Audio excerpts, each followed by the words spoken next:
Loot.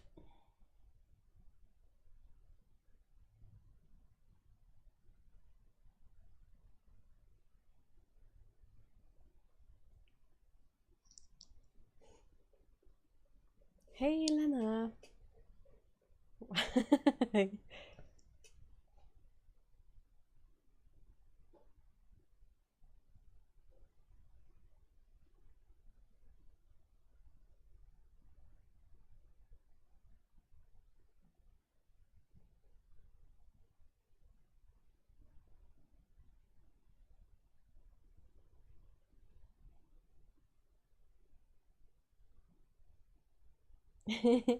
Hey, Mikey. I'm starting a bit early because I've been having issues with this camera here, and I just want to see how bad it is. Otto! Yay! Hold on.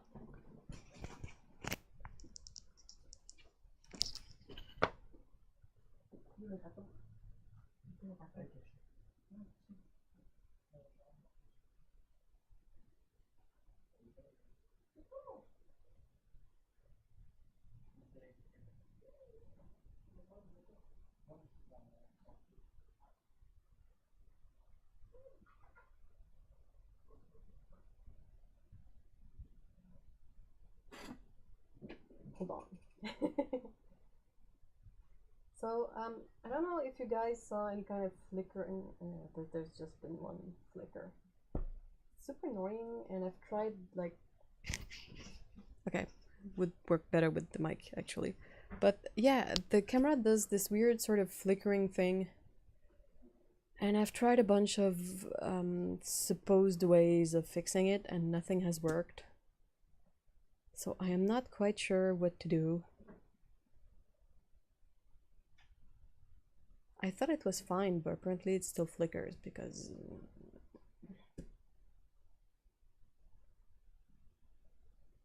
So that's why I'm starting a bit early, just to check it out and possibly readjust if the flickering is too bothersome. So I'll be right back. I'm gonna go get a kitten.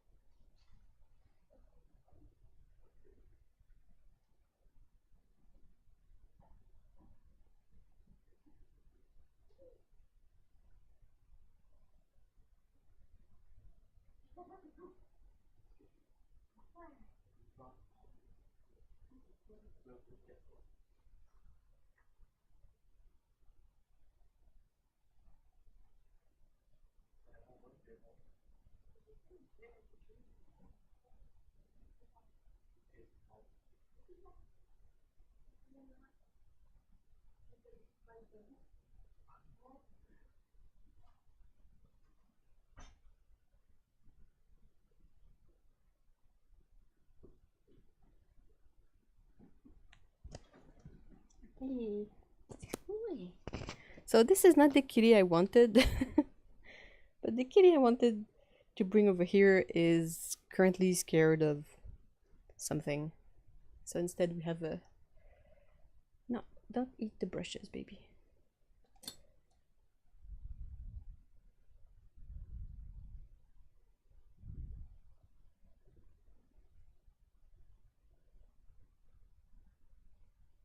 There.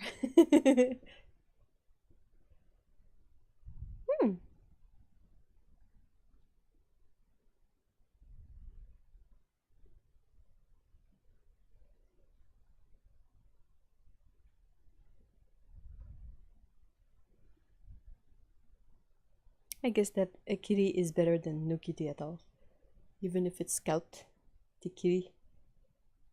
Terrible dirty.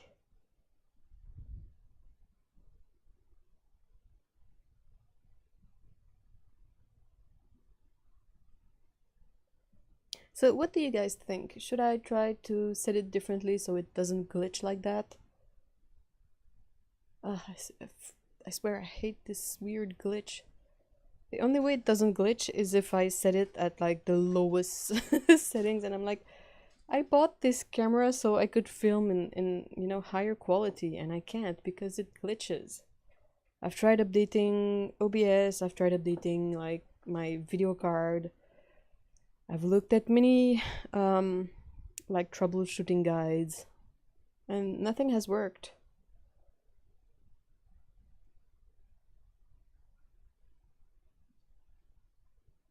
Yeah, she's being a nice kitty.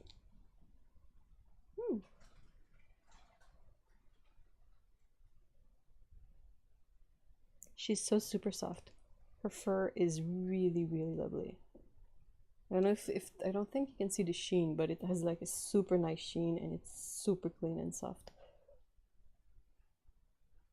Oh, okay, cool. I will fix the glitch. Hold on. Stupid fucking glitch.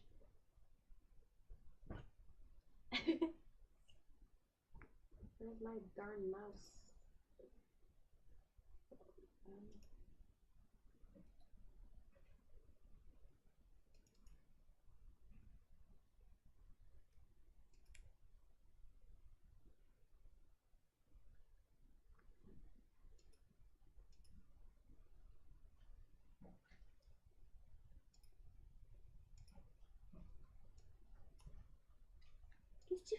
Non mais c'est la lampe ça, Scout.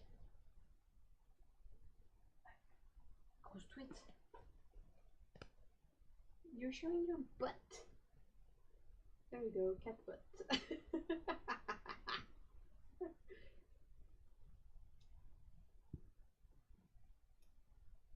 Sorry about the... Okay. So that's gonna be that for now. That doesn't glitch. Tu fais ce que tu fais, gros ton. Hmm? Cat butt. Yeah, yeah. I'm really sorry about that, though. I really was hoping that it wouldn't glitch, but now this setting is the factory default, and it's the only one that I think doesn't glitch. Let me know if you guys see glitches. Like worst case scenario, I'm just gonna use this old camera here. That's not ideal, but at least doesn't glitches. Use the okay, so where? Nope. How to brain function. Yep, you got 2 angles of kitty butt. Yeah, the glitch happens without this camera because I hadn't set the face cam the first time I tried and it still glitched with just the new cam. So, Otto, let me know if that's good now. I think it's still, you can, I mean, you can, it's a tiny bit perhaps less crisp than it could be, but you can still see like Scout's fur. So I think it's not so bad, isn't it?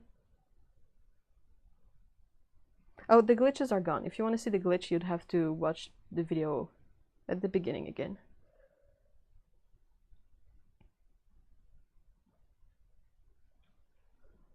Super soft cat butt. Est-ce que Peko est ressorti? Let me see if I can go find Peko.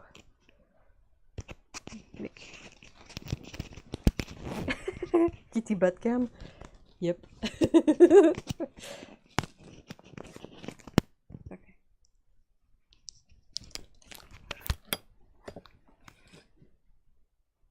Where is this side of the show?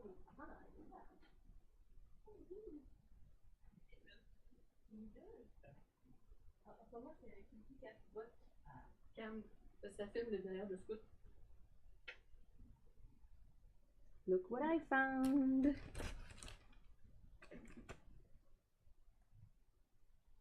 Hey, Peko. Hello. Hello. Grosse face.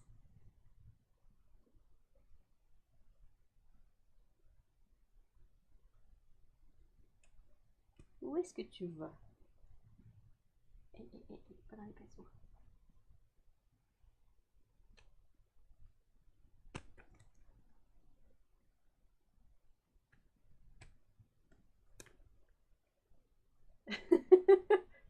double the butts.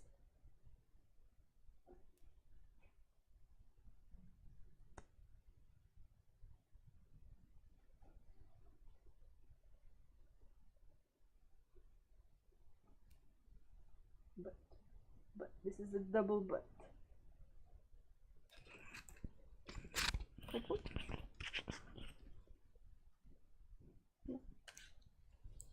So it's double butts now. All the kitty butts.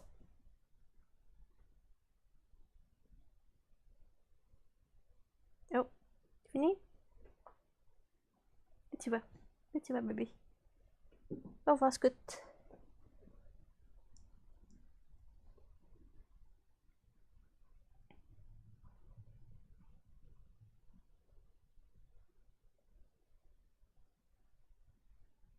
Tu peux montrer tes petites faces? Boop.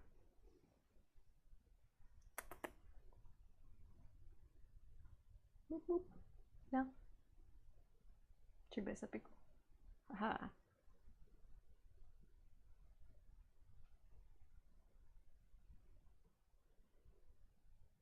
Oh, she's purring.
Time for a nap, Pico?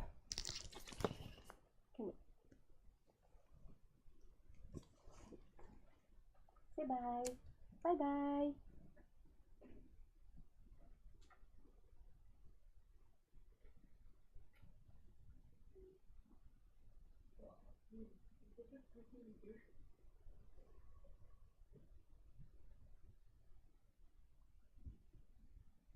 All right.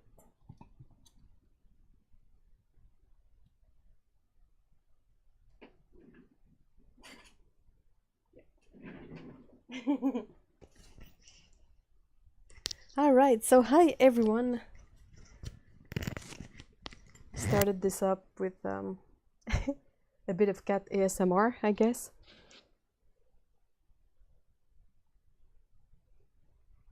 Featuring Peko. Okay, so let me grab a couple of supplies. Kind of the usual deal. Just paper, pencil.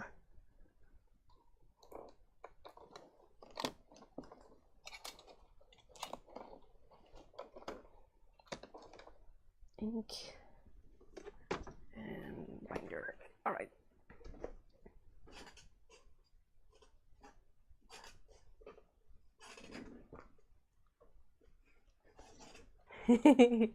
Yeah, Pico is super sweet.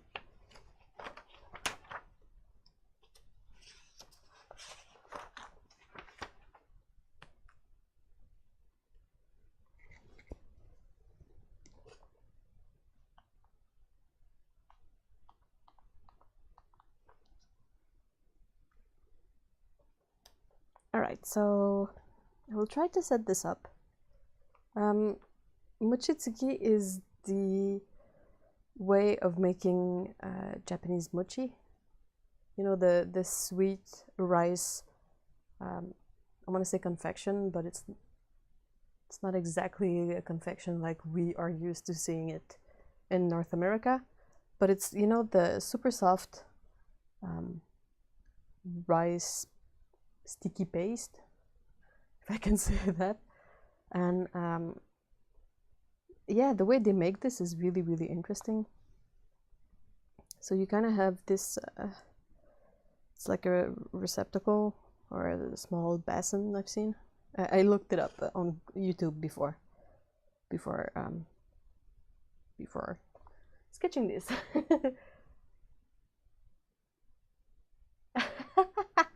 Okay, first, hi everyone. Hey, I see that Otto is here, and Heather and Grace. Hi guys. Jacqueline, hi. Bryn, Cyan, and Tobias. Hi guys. So nice to see you. I hope you have a good start to the new year. I know it's kind of a it's mostly a mental separation we make between the old year and the new year, but that doesn't necessarily mean it's a bad thing. Sometimes we need kind of a fresh outlook onto things. So I hope that so far so good for you guys.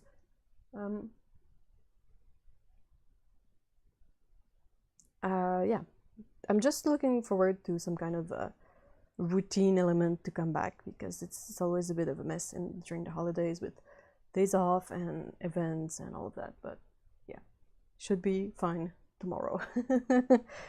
Which is, yesterday was a good example.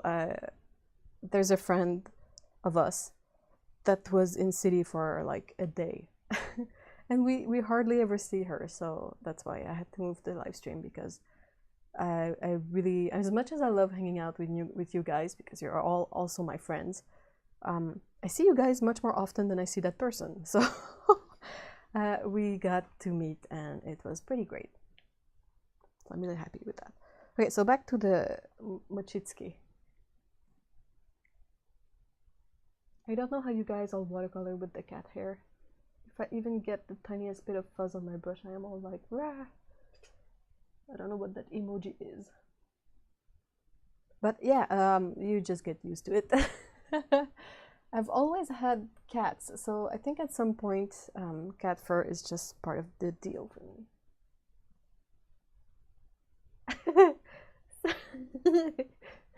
Otto says, oh god, yeah, I took 9 days off making videos and I had no idea how to use Final Cut Pro at all.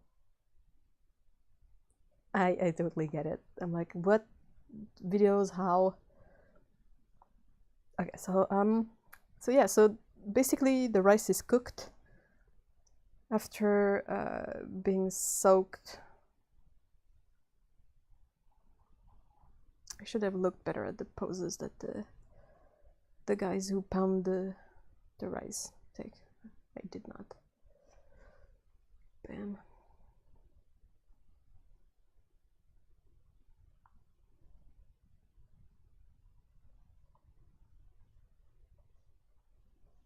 This is why I like to just rough it up like in a sketch like this, because that means I can think on paper on something that is not really important, and then when comes the time to do the actual art, I'm good.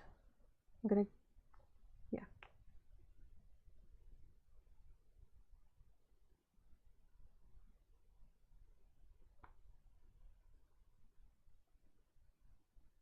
There's a video on YouTube about the fastest guy to make Mochitsky, and it's pretty epic to watch.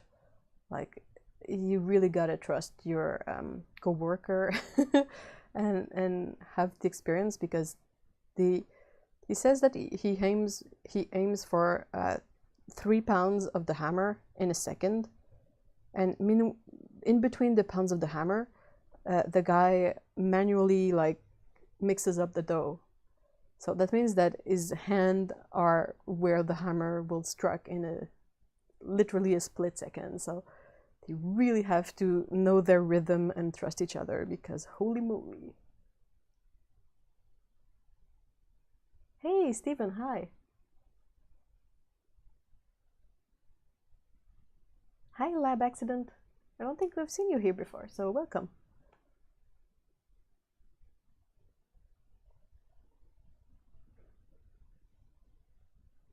So I don't know, maybe I should do the other way around instead. I have this guy.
Hey, Steve!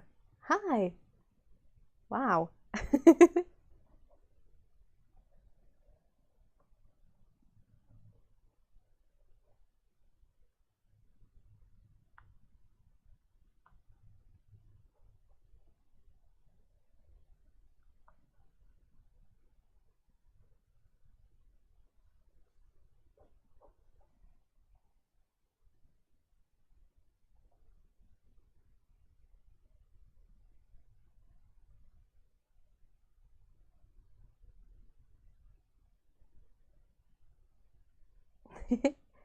How is everyone? I'm great. I had an actual real coffee earlier, which I don't often do. But I got this, I got a special coffee. I don't know if you guys have seen, but I really like the Yeti. So it's the Yeti, and they make merch. And one of their featured creator is Amaro. And Amaro is basically the black cat with the super round eyes, and they have all sorts of merch, including this super lovely mug. But they had a special holiday coffee that came in a super cute tin with Amaro on it, and I couldn't resist because it was the first time they would ship it to Canada, so I got it. And then I realized that it's coffee and cinnamon, which is one of my favorite things, is cinnamon. So I was like, I gotta try this coffee. So I made myself a really small cup. And it was delicious, but yeah, I'm a bit like jittery. Oh, well, I'm glad. That's pretty awesome. Steve says, yeah, I usually can't watch lives on Saturday. Finally. Yeah. Sometimes I wonder if I should perhaps have a more flexible live stream structure, like have it one week it's the Saturday and then sometimes the Sunday as well, because yeah, some people might not be able to attend if it's always the same day. I did not watch Kumamon make Mochitsuki.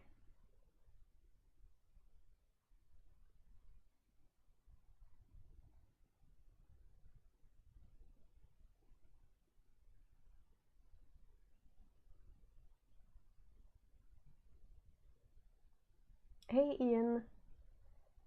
Okay, so I think I kind of like this idea of having the cat mixing the mochi and the one ready to pound, but this pose is not working super great for me. It's weird because when I draw the cats, they have this huge head and like stubby arms, so it's not super conducive for the pose.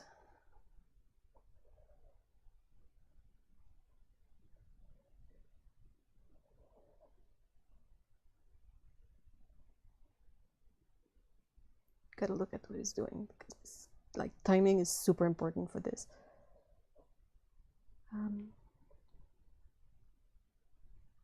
Maybe I will cheat and just have a bit longer arms for this drawing. Oh, yeah, that would work, I think.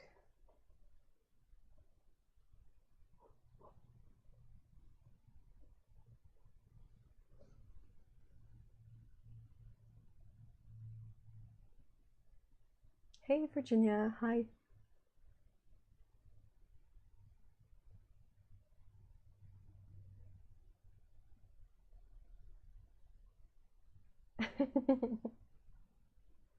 So this would be a cat Runde? Why the R, though?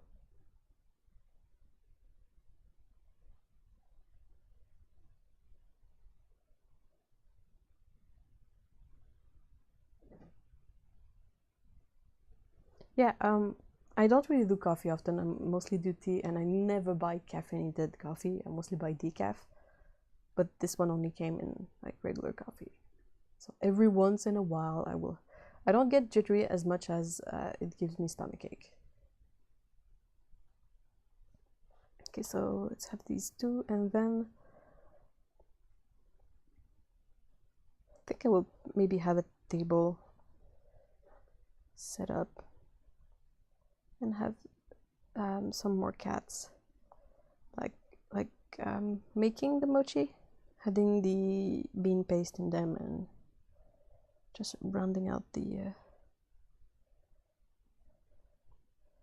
a bit like I had grandma in the other you know, the holiday,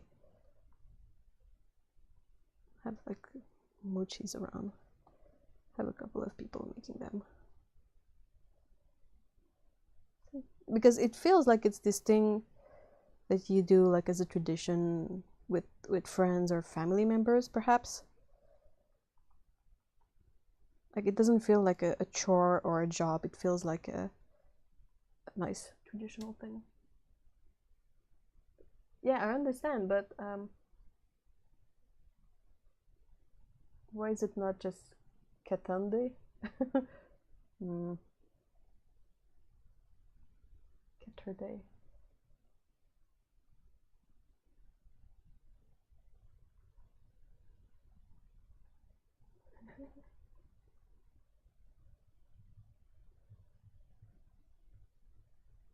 I was thinking of calling it a fun day stream.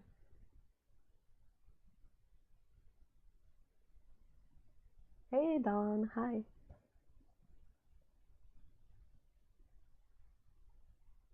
Hey Alexandra, yes, thank you. Happy 2019 to you as well, and to everyone.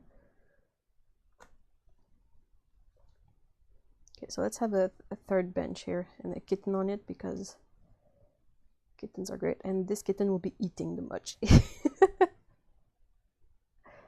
Why not?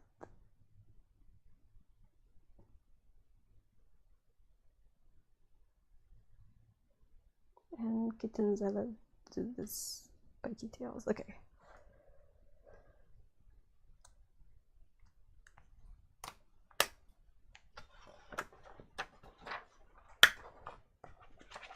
Sunday fun day?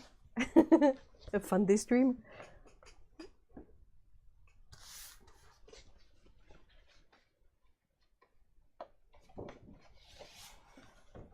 Arches, the only paper you need. I love this paper. I was so happy, Steve, in your live stream last week, when you mentioned that Arches is always like a good choice and reliable, because I was like, yes, it's true, it is, it's the best. Only Arches, nothing else. Because you try others and they are not as great. Okay.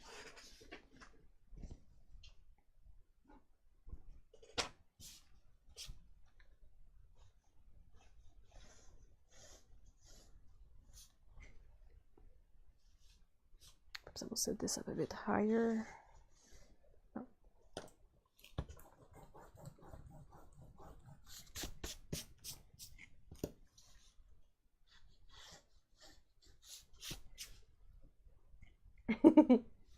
Arches.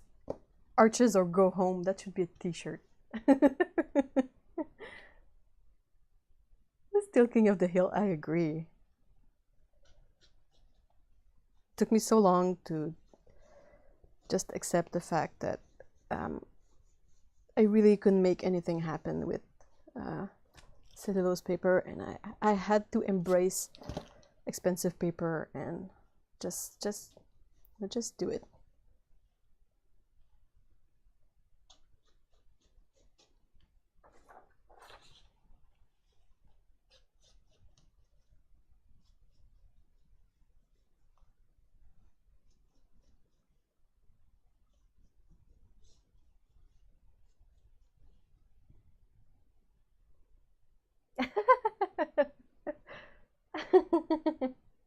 Ellen says, the moment I tried arches for the first time, I was like, uh-oh, this is gonna be an expensive habit.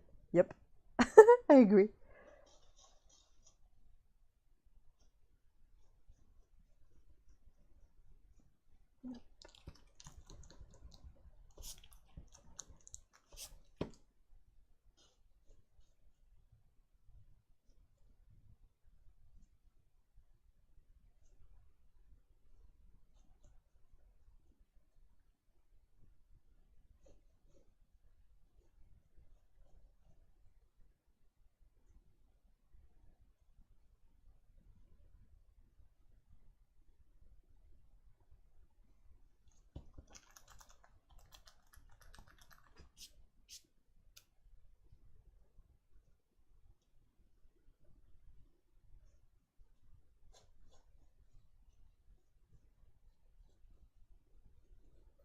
I'm always a bit surprised because when I sort of got really interested in you know, Japanese culture, and I wanted to learn more about Japan.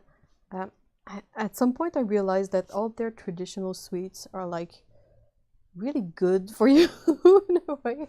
They're made with like beans and pounded rice, and it's not like this the kind of sweets we're used to where there's like a ton of sugar in it or cream and butter.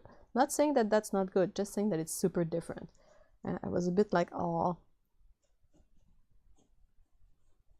I kind of wish we had some healthier traditional sweets. Like traditional sweets over here are like something like sugar pies and everything maple syrup. I love maple syrup, but it's not. I mean, it's sugar. It's just pure sugar. So, how do you even parse it up?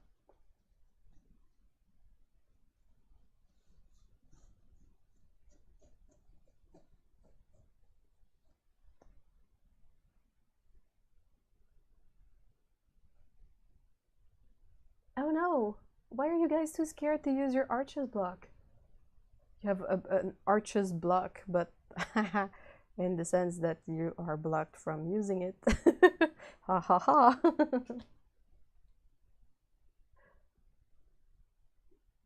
It's really weird because that's never something I struggled with really. So I understand why people struggle with it, but my brain is like, well, just use it. I mean, you buy a new one when it's done. That's it. It's not something that is in limited supplies. There will probably always be arches blocks or pads or sheets or, you know.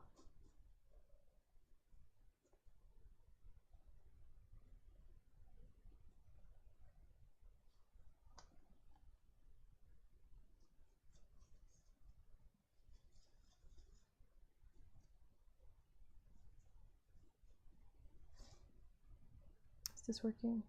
Not quite.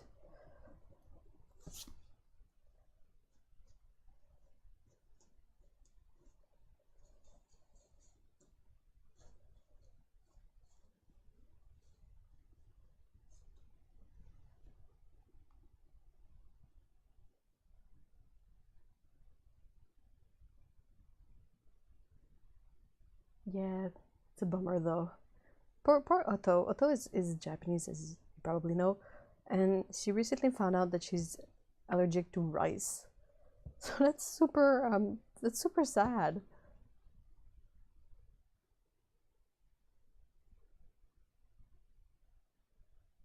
That's a good thing. I mean, if you don't have the money to splurge on it, the blocks are expensive. The pads are more affordable in my opinion because a 9x12 pad is usually around 50, well, in Canadian dollars, $15 to $20 for 12 sheets of 9x12, which to me is fine. Is it 12 or is it 15 sheets? It's 12. Okay, 12 sheets. But if that's still too much for you, you can buy a sheet, an imperial sheet, and cut it and test that.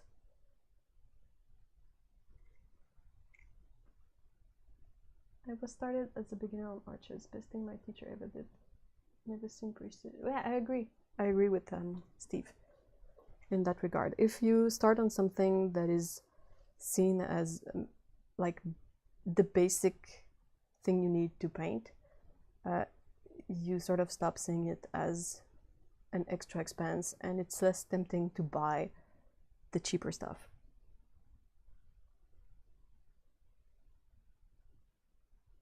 It was similar when I was in animation. I studied cartoon animation, and in cartoon animation you have to use this specific paper. The paper itself is nothing to write home about, it's just white paper, but it has these special holes in it because it's made to register with the peg bar, it's called. When you have like the animation set up, there's usually a bar at the bottom. This might be a bit... have a bar, and it's made so that in the center you have a round peg, and here you have a rectangular peg, and here you have a rectangular peg as well. And that's made that way so that it's more stable. Even if the sheet is used a lot and gets worn out, the fact that they have these 3 separate different pegs, it stays better in place than if you had 3 round pegs. But the thing is that the machine to pierce these pegs, they don't make a lot of them, and they're super expensive. So when we had to buy paper, we would buy the paper pre-punched, but it would be like $50 for a stack of 500 sheet, perhaps. It was really expensive, especially in a student budget, but there was no way around this. You cannot really work with anything else. Even if you work with like sheets with round holes, it doesn't serve you well in the end. So I think it's a bit similar. Like if you start on cotton paper and Arches cotton paper, it becomes like the most basic supplies you need, and you sort of your brain associates the fact that it's going to be a bit expensive to the fact that it's a necessity.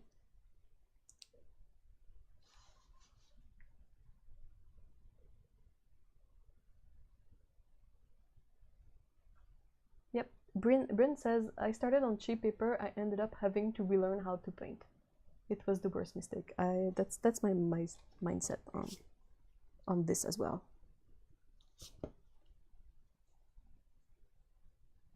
I mean, it's really a good experience because if you want to sell paintings or if you want to have a painting in a show, I don't think they will look at it the same way if it's on cellulose paper, you know? I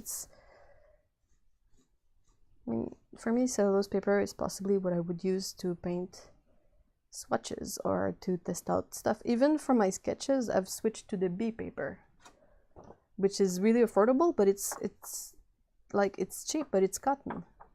Because I'm like, what's the point of seeing how a paint reacts on a surface that I'm not going to use for the final work? Oh, you have the animation disc, Steve. Oh, wow. I still, even if I could afford one now, it's still in this place of the viewpoint as a student of not being able to afford any of this stuff because you have no money. So to me, like, animation disc is basically a round thing like this, and it would usually have a hole in here so you can remove it and all that, but it has 2 rulers at the top and the bottom like this.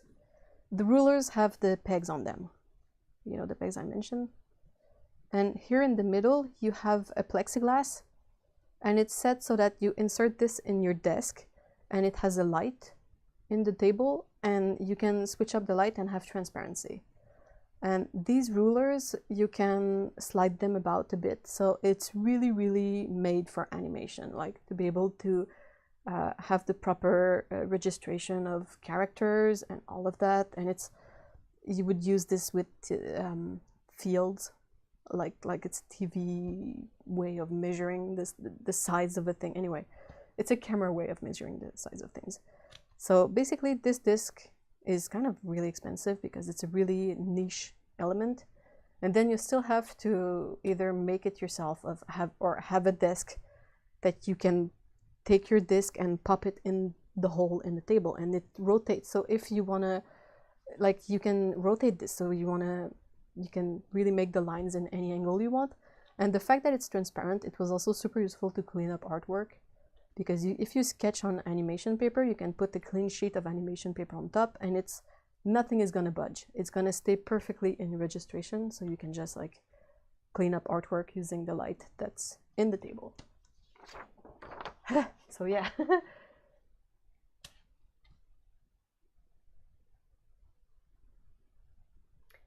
It's a good thing though, because even if you don't do animation anymore, this is really super useful to transfer artwork on clean sheets of paper. And you could, like, sometimes if we had to work on like Bristol or something a bit more finished, you can take your animation sheet and just like cut off the top and just keep the registration, the holes in it. And then you can tape a sheet of like Bristol on it. So you can clean on fancy paper. You could probably clean on lightweight watercolor paper in perfect registration for that, which is super handy if you don't want your artwork to budge when tracing it. That was a that was a long explanation of something from the past. Question: why does animation paper need to be held at the top? It can be used at the bottom as well. Since you can rotate the disc, like the ruler that ends up on top or bottom changes, and sometimes it was really useful to have, because when you animate, you flip with your non-dominant hand, so you have a couple of sheets, and you just like rotate between the sheets like that. You can see videos on that on YouTube. And you look at all the drawings to see if the movement is fine, but sometimes you need, say you want to see where you are in relationship to the background. Well, you don't necessarily want your background to be on the same ruler than the animation. So you could have, like, you could photocopy, that's it, English is broken. Anyway, you could copy the background and place it on like the top ruler, and then have it like it's not gonna budge. Like you kind of need the both rulers in certain occasions, but at times we could remove one of the rulers if it was in the way. So yeah, that's super specific supplies.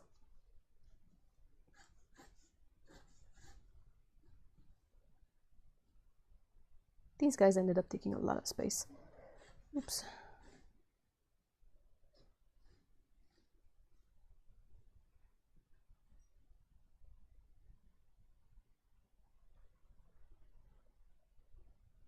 Oh, that's a good way of scoring a nice animation disc. Yeah, it's not something that is it's something that is being pushed aside by technology. So yeah, often you can find these supplies secondhand from someone who wants to get rid of it. I've seen people set up their Oxford disc, like the fact that it's rotating, but to have a a digital tablet in it, so you can rotate your tablet instead. It's kind of cool.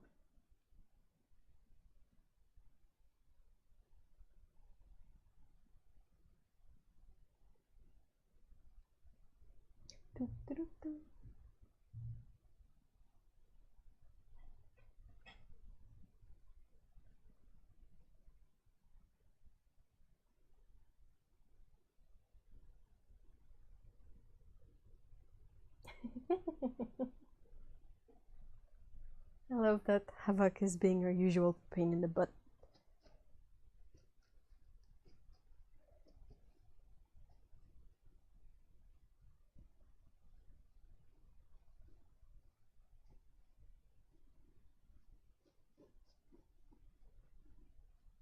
I don't really miss animation. I wasn't super great at it.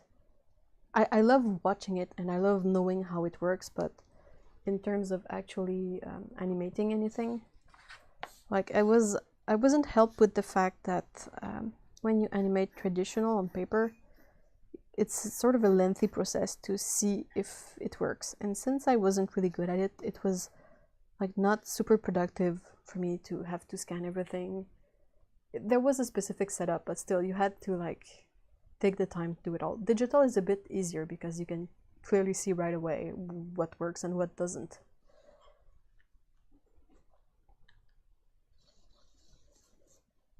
It looks as if this guy is gonna pummel this this one back here, but he's not. He's a nice kitty.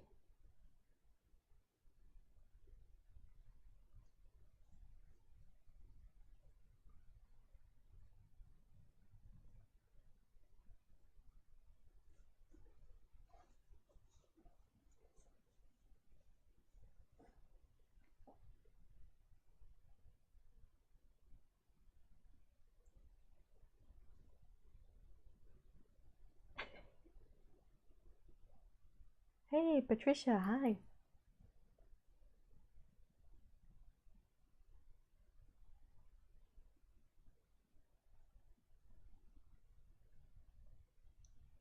Oh, so these guys, even the people shaping it up are standing up.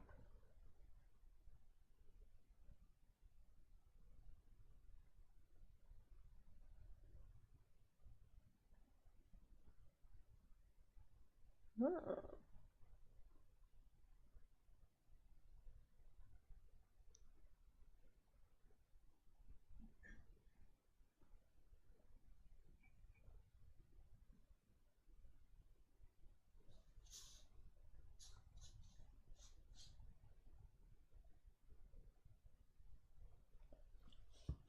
Let's up.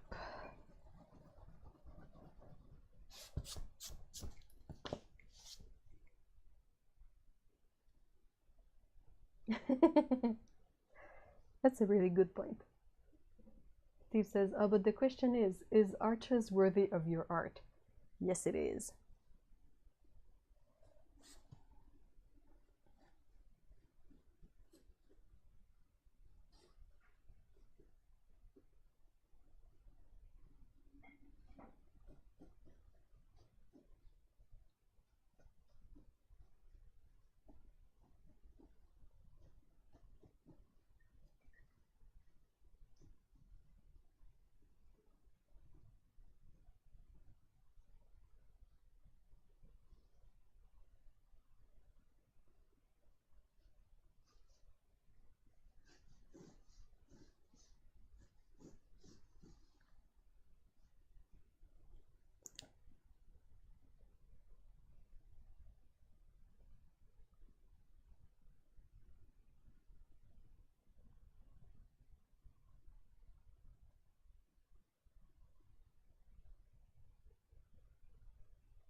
It's gonna be just a tiny table. It's not exactly like the proper scene setup for this thing, but you know, it's not like you would have cats doing mochi anyway.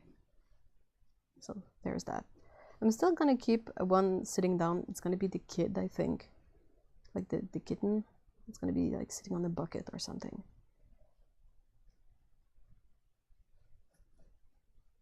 Just because it gives perhaps a bit more variety to the poses and the...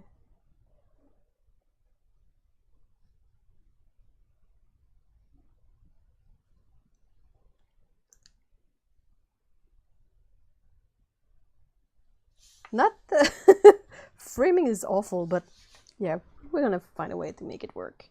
I can always draw another cat back here.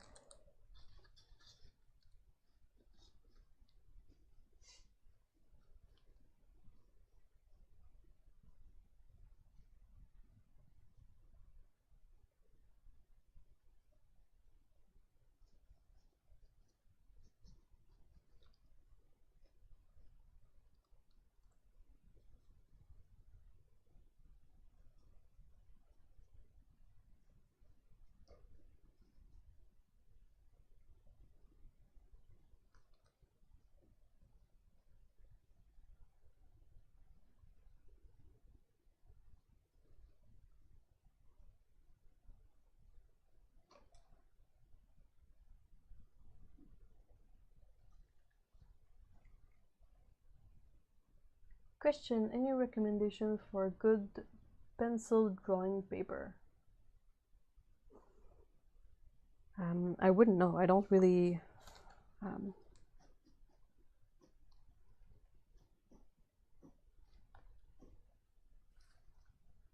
maybe for that kind of stuff you would have to check channels like brain is not working, but Lacry Art. It's Lachri.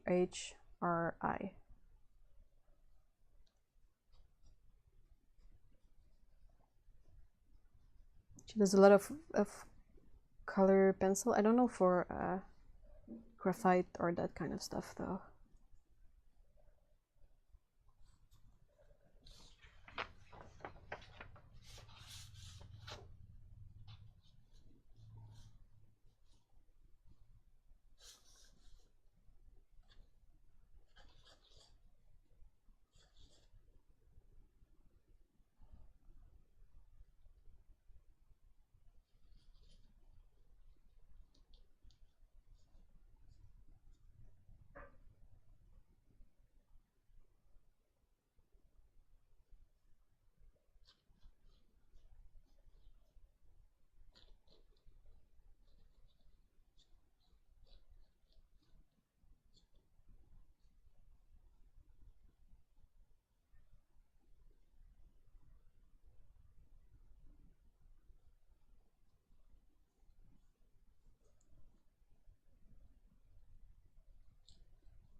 Yeah, Scout doesn't understand the concept of breaking either.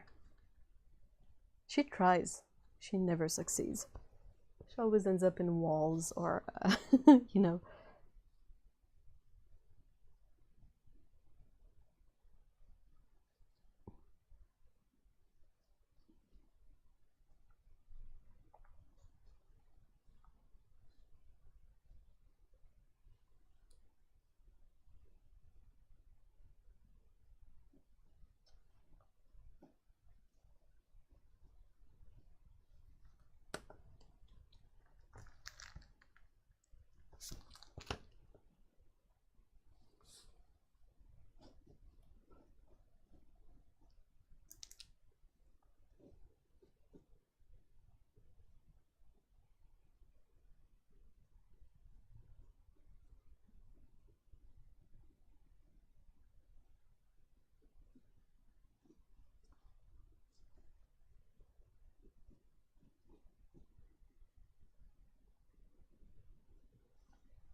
Oh, wow.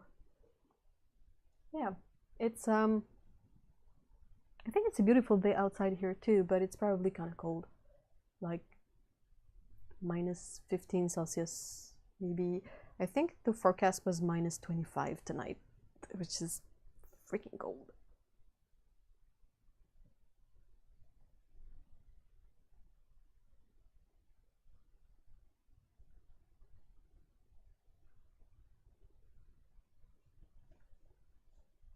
Hey, I have a question for you, Steve. Do you think you will possibly film more of your vlogs that you did a couple of months, years ago, maybe? That was Pecco, sorry.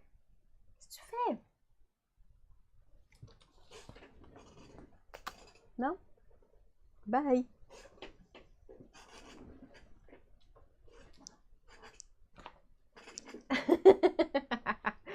Yeah, minus 25 is hella cold. But yeah, I was saying, I love your vlogs, Steve, because your location is really inspiring and I want to say cute. But I love all the trees and the bird feeders and all the birds. It's kind of really relaxing and inspiring stuff to watch.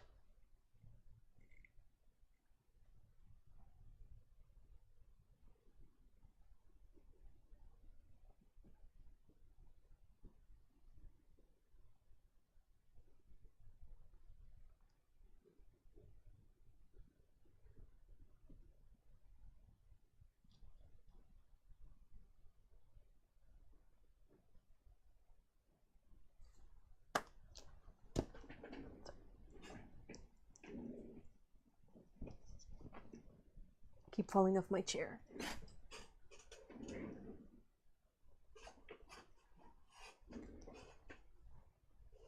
And there's crappy weather on the way for Ontario and the Quebec on Monday. I am not going out Monday then. Ah, yay! Awesome, Steve. I vote for them. I think the one with where you show all the bird feeders and when you refill them, that's the one that got me to buy a small feeder to install outside. Because I was like, hey, you know what? That's actually kind of really nice. And like, they're so cute, the tiny birds. And I was like, oh, I kind of need this in my life now. So I got like the really small regular type of feeder, and I buy seeds for wild birds at the grocery store. They seem to be like decent seeds, at least.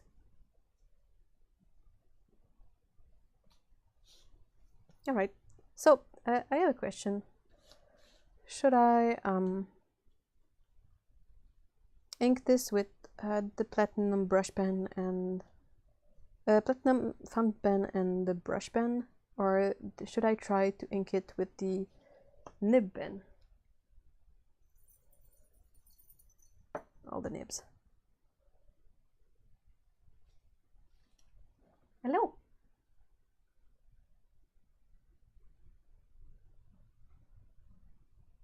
Qu'est-ce que tu fais? Ah ouais? Mais ouais. Viens. Ici. Hello. Viens me voir. Oh. Gros raton. Gros raton.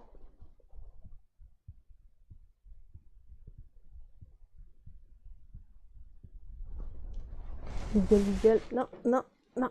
Pas wiggle, wiggle. Flip. Flip. Big baby. They also like watching the birds.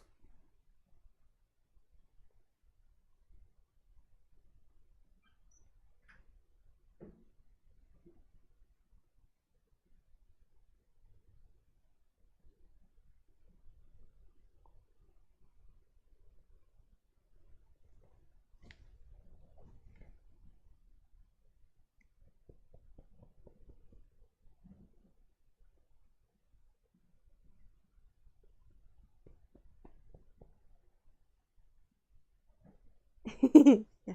Okay, you're done. It's enough.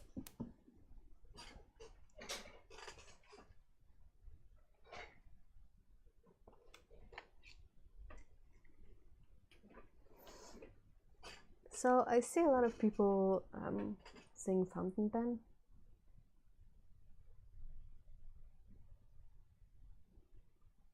So this is the fountain pen, this is the brush pen, those are the nibs. The cutest plate. Of course everything is a cat on it here, but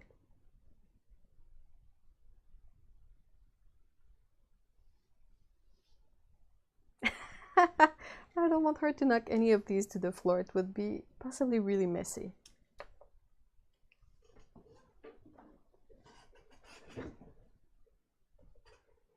Let's try to ink with this here.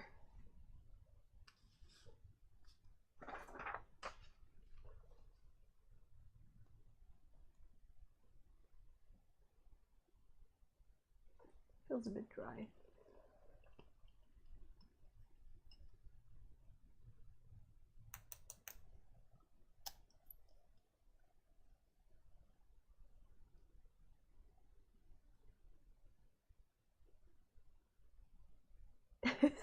Yeah, Pickle really appreciates being held upside down.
My cats don't go outside, so they just enjoy watching the birds at the feeder.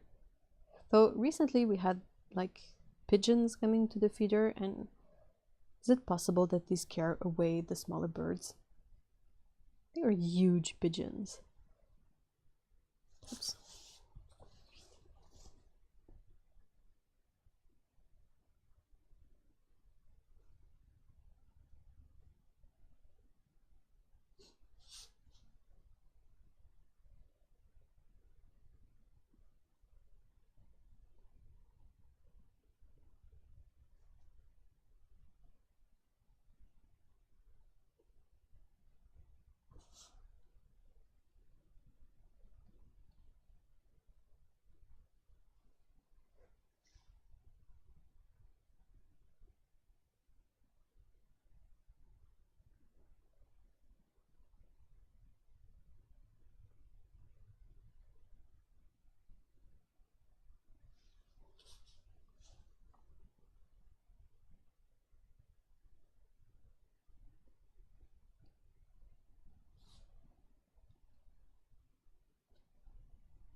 Wow. Yeah, I think birds have some of the most like weird names that if you don't know it's a bird, you really have no idea what it is. I mean, there's a bird that's called the booby.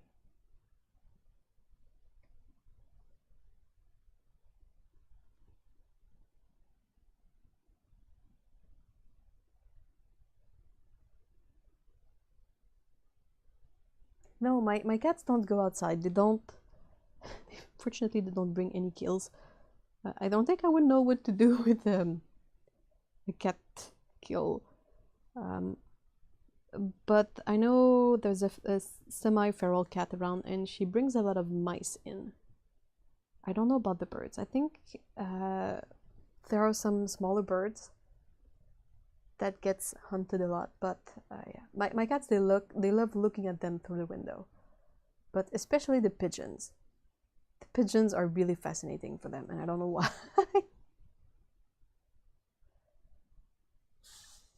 So we call the pigeons their big chicken.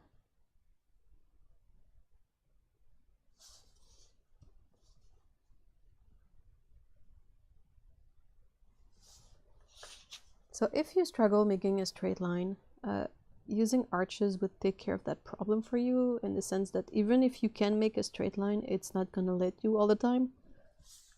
So in that sense, you can blame the paper and accept that it will create some really interesting texture.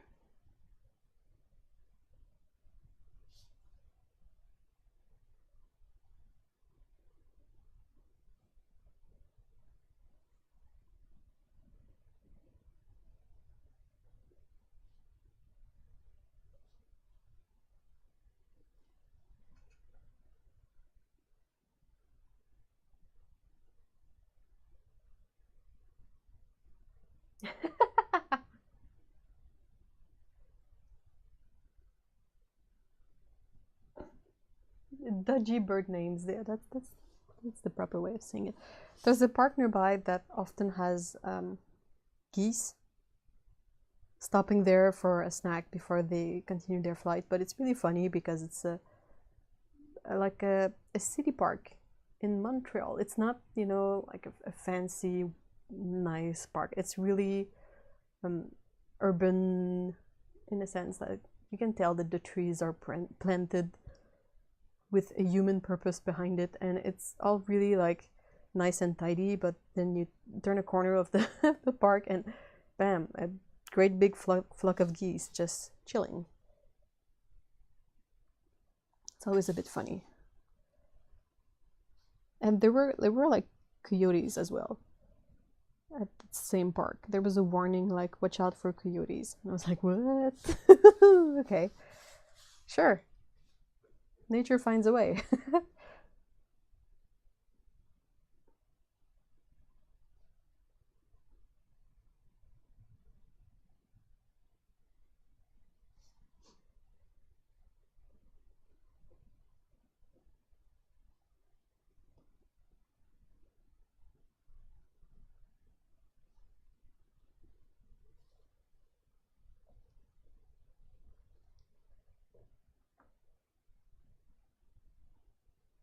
I wish we had more cardinals though. I think we only have one every once in a while, which bums me out because I really like them.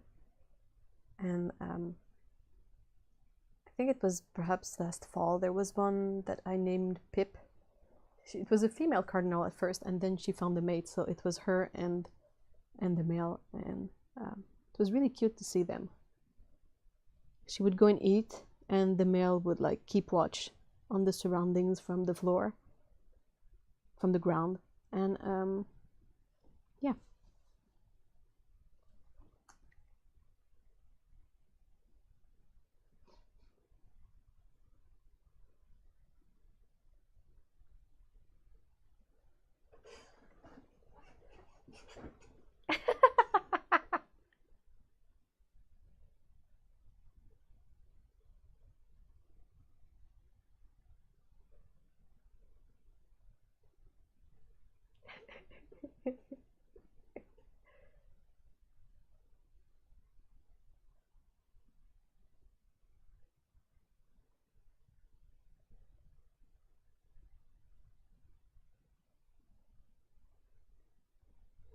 Oh,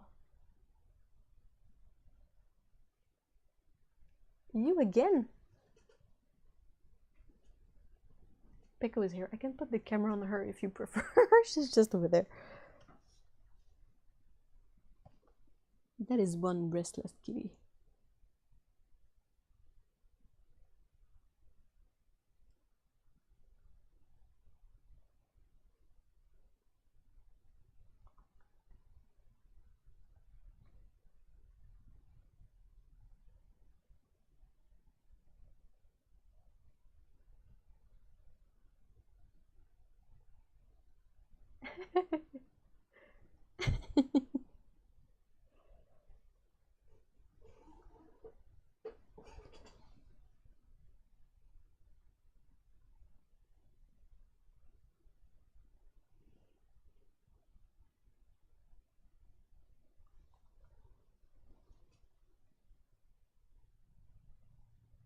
This is kind of a mess. Wait, what?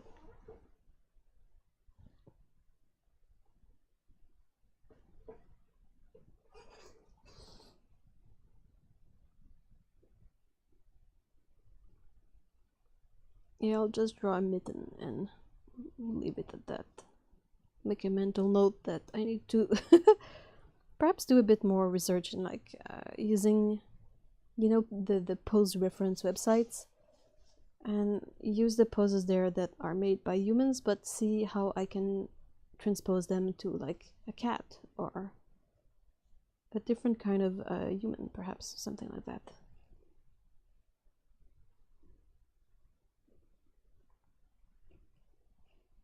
Because that arm is not great.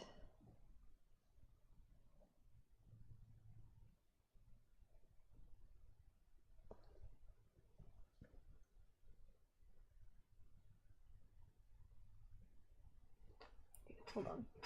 Peko. Well, you can see her. She's she's just there.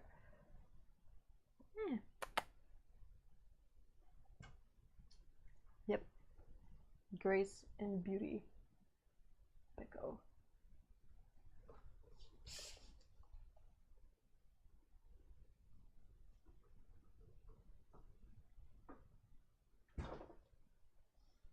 Of course, now you leave.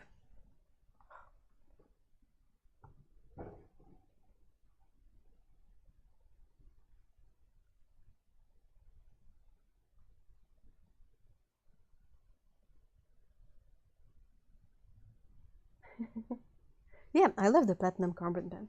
Have you been using this one for a while, Steve? I think mine is like at least a good 10 years old.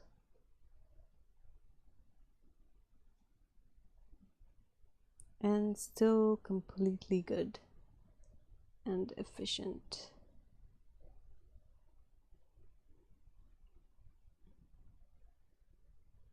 It comes in two sizes though, and I always say the medium size one is not really good. The nib is kind of weirdly made and it's not super great, but the extra fine one is a nice pen.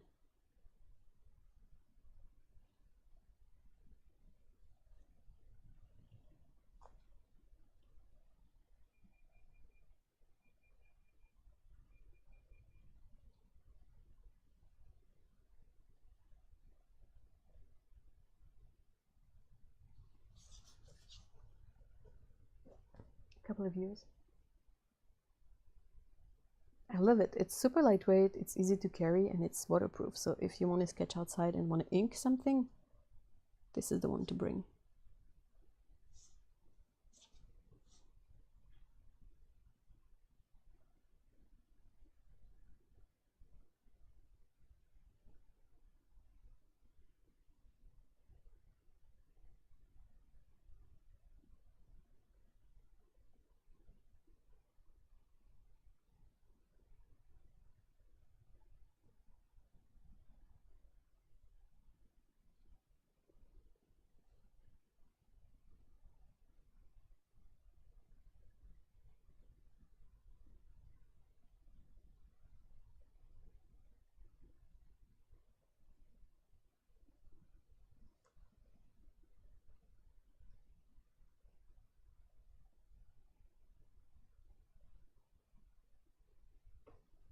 She's still around. She's over there. Pickle.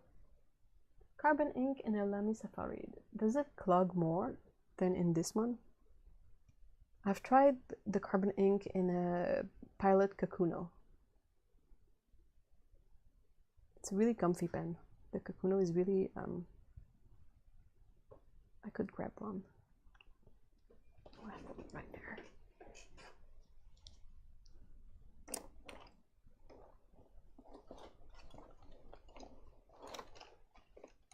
Ah, there it is. It comes in many colors and sizes. Hold on. Mais non, mais reste là-bas, toi, t'es trop tannante. Brourou, je sais. Je sais. Bye. Bye, Peko. Bye bye.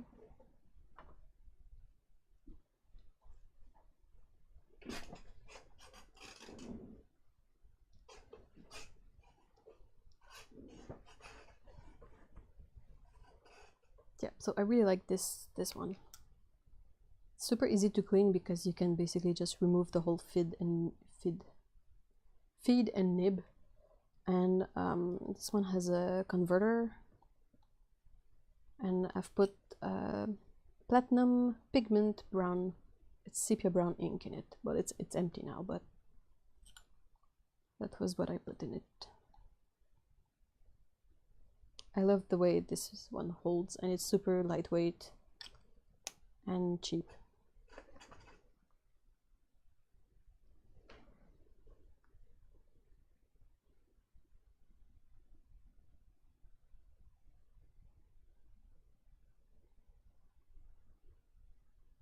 You have to watch it, but it's no worse than other inks. The Lamy has to be started if it hasn't been. That's true. I have a couple of lemmies, and sometimes I forget to use them, and they kind of dry out. And they become really hard to use, so I have to wash them all and put some new ink in there.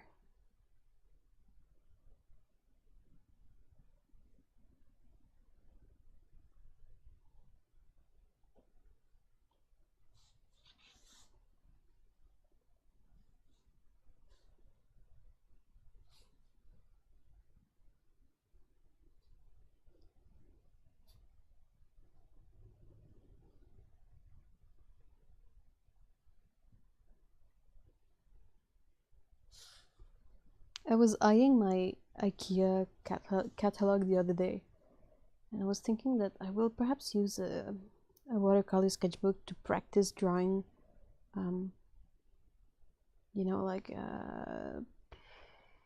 words. Things like tables and chairs and pots and pans and, you know, everything that you can find in an IKEA catalog. Because I feel like I always end up drawing the most basic, simple stuff here, and maybe it could be interesting to jazz it up.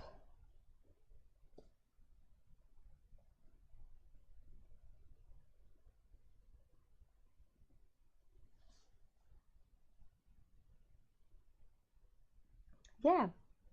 Oh yeah, Steve, you really gotta try that. It's not carbon, it's pigment, but I don't think there's... Oh, there's a bit left in this one. Okay, let's see. I'm gonna try and write a bit on this. This is a scrap of watercolor paper. See, it's almost empty, so it's kind of hard to get any kind of color out, but it's a really lovely color. And it's completely waterproof when it's dry.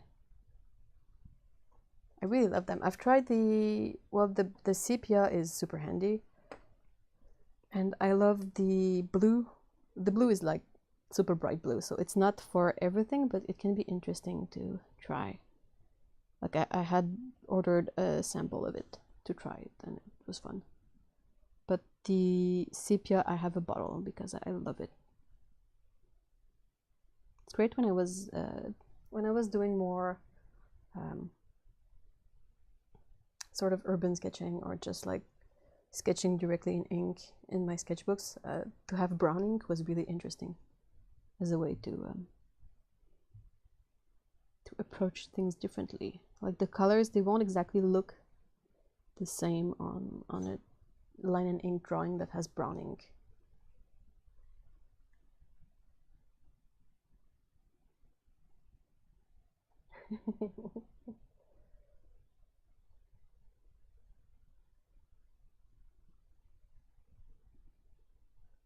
I don't think you should be, I don't know what your Lamy pen is, but if it's one that is easy to clean, in the sense that you can easily remove the nib and the feed,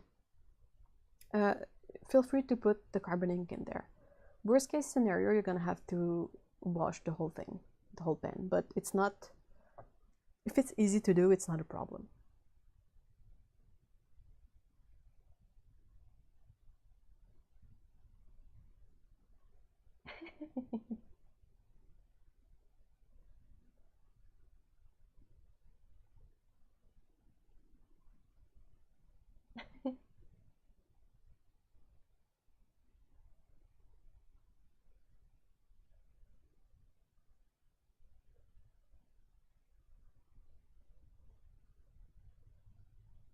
Yeah, the nib can be removed always because you just slide it off on the Lamy, but I don't remember if you can remove the feed, like the thingy that feeds the ink into the nib. This one you can't really pull apart as far as I know, so.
Oh, drying furniture was the word I was looking for.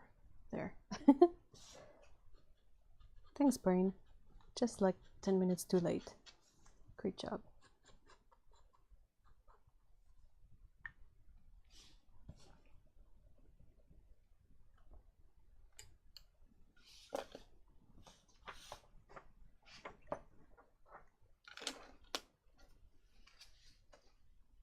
Okay, so I'll go fetch some water for painting. Be right back.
All right.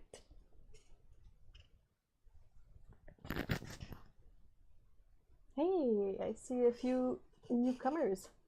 Over on Dirt. Hey. And Amisha is here. And Anastasia. Tsukaboo.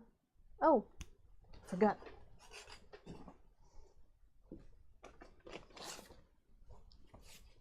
Okay, I'll just show this because address. But Tsukaboo sent me a super lovely card. Well, it has sparkle on it, so in my book that's lovely. And they had included fresh catnip in the envelope. Now that did not travel super great because it was fresh, but there was still a bit of a leaf that was green, so I cut it off.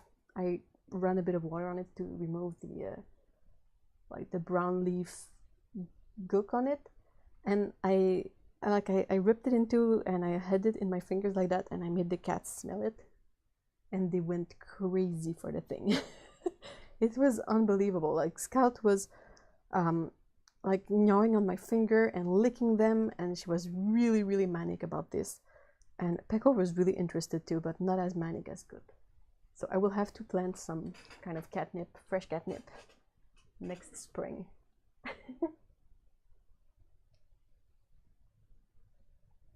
Okay, another big question. Which paints am I going to be using today?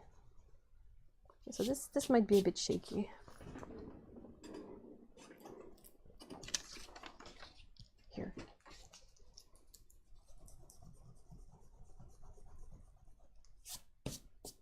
Oops.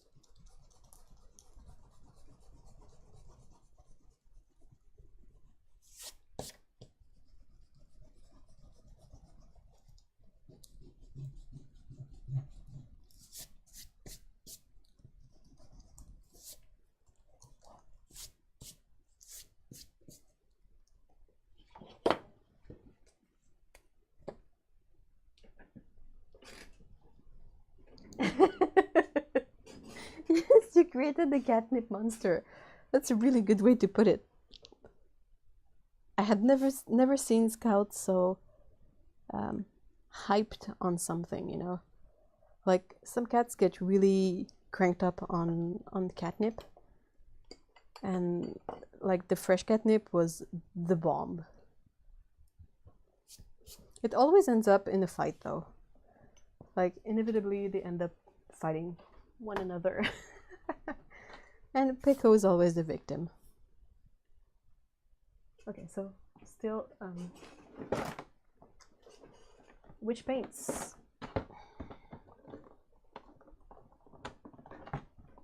What is blocking it from opening?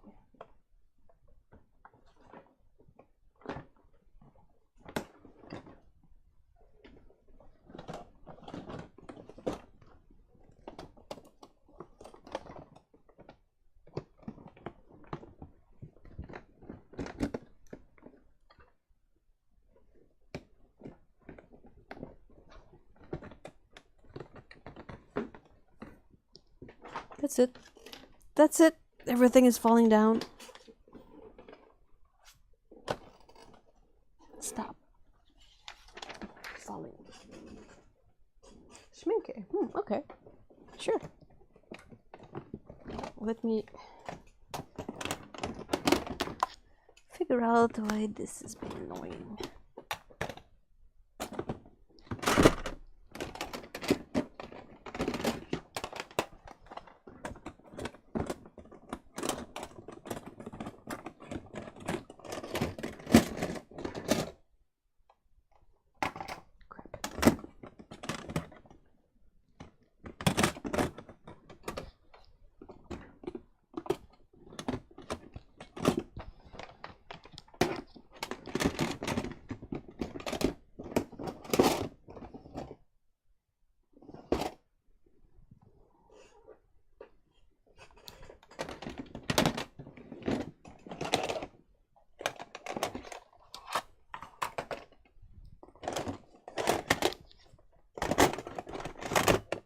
That's what I'm looking for.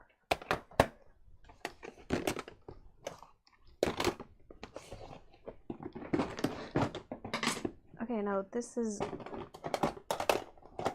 a terrible plan.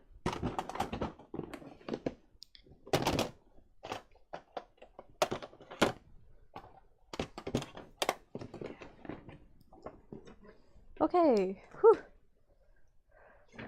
Those were far. So this is the set of schminke that I put together in all the same tin because I had many different tins and I got sort of tired of running around looking for colors, so I put them in there, and it's sort of a custom selection. Yep.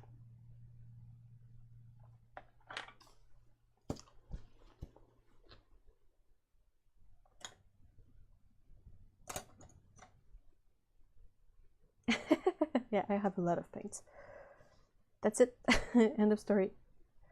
Okay, so yeah, we'll just try kind of a lighter color on this, just to demonstrate that the brown ink is indeed light fast, and like you can scrub at it and nothing happens.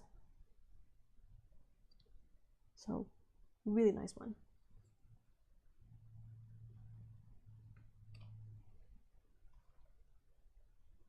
Did you ever do a review of Rubens watercolors? I haven't, and it's mostly because they they haven't reached out to me, and at the moment I cannot really afford to order their set. It's kind of expensive in Canada, and it's kind of hard to justify buying another set when I have already like a bunch. But if they send me, if they decide to send me one, I will happily review it. It seems like a really fun set.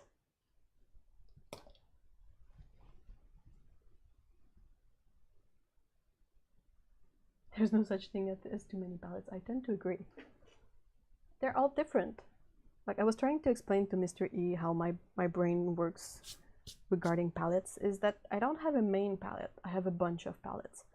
And often what will happen is I will draw a thing, not necessarily like the live drawings, but say I want to draw something when I did the paintings for the Animal Artists Collective, as an example. I would finish, you know, thinking about the painting and the drawing and be like, okay, I have this image in my head and I kind of have an idea of what colors I want to use. And it's not necessarily a thing about I need a palette with like 2 yellows, 2 reds, 2 blues, and blah blah blah. Sometimes I'm like, I need like a dark red, a light yellow, a gray, and a sort of yellow green, and I will paint the whole drawing with these 4 colors. So that's why I have a bunch of palettes, is that sometimes I look at a palette and I'm like, okay, well, this drawing will have a lot of forest, and this palette say I pick a palette that doesn't have any greens in it. I'm like, well, not the best match. So it's basically the way my brain works. I just like scroll through the palettes and find one that fits what I want to paint. What's the answer to how many watercolor palettes you should have? Just one more. Yep. That's a good one, Steve.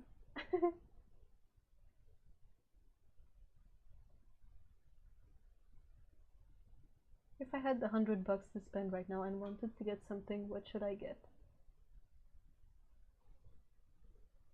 Paint, paper, brushes?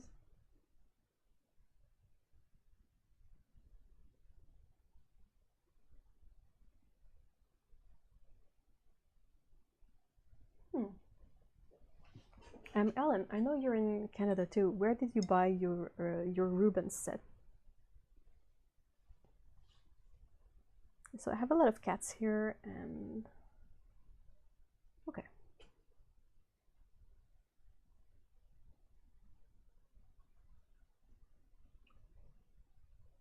Okay, question for you guys. How often do you clean up your palettes?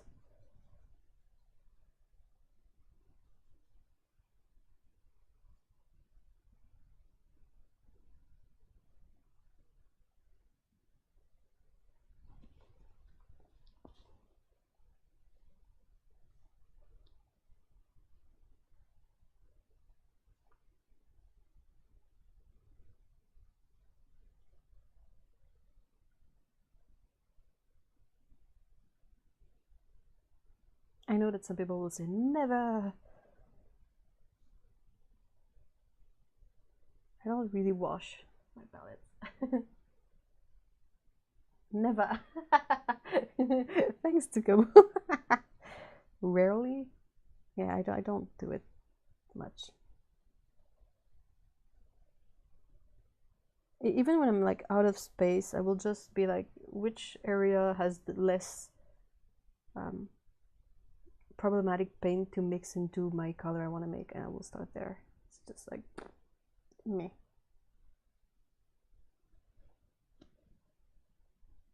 Whenever I need to mix a different color, mine get put away dirty.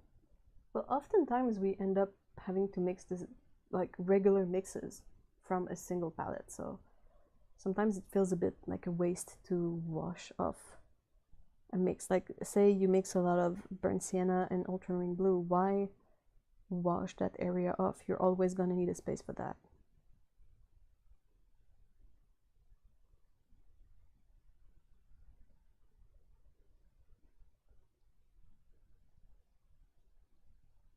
I've seen a lot of like when you watch painting tutorials, like pro artists, and their palette is so dirty. Like all the wells are crusted and everything, and it still works fine. That crep's too expensive. It is expensive, but it's made to be used, so gotta be careful not to put too much value to a tool that's meant to be used, you know. Which color is this one? 1, 2, 3, 4.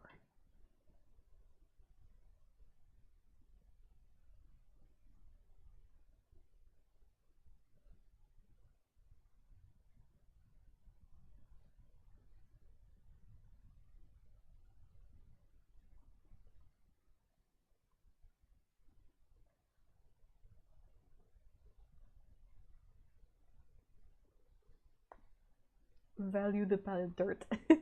I agree. I still haven't found my favorite palette. I'm still looking for that. Like, pans are great, but they're annoying as well, and like the advantages of a pan set is that it's super compact and easy to carry, and you can have a lot of colors, but you're limited in a space you have considering the number of colors you have, and also it's a mess. It's not good for brushes to dig in there all the time. But at the same time, the palettes that have wells, they're like the size of my table. They're huge, and I never have space for that, so I'm like, Still looking for that palette that gives me the stars in the eyes. The thing about palette dirt is saying, wow, that's a lovely color. How did I get that one? Yeah, that happens. The sub-theme of the broadcast, buy good paper, no great paper. Yeah, buy arches.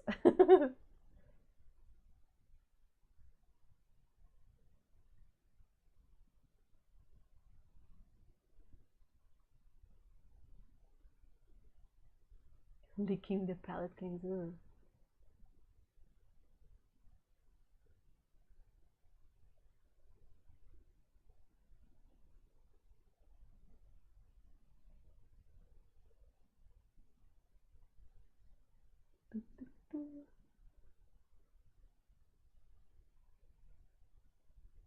Oh, opera is a lovely color. I have Schmincke's opera in here.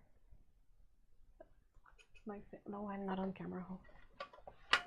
Sneak in, sneak. Whoop! This super bright color.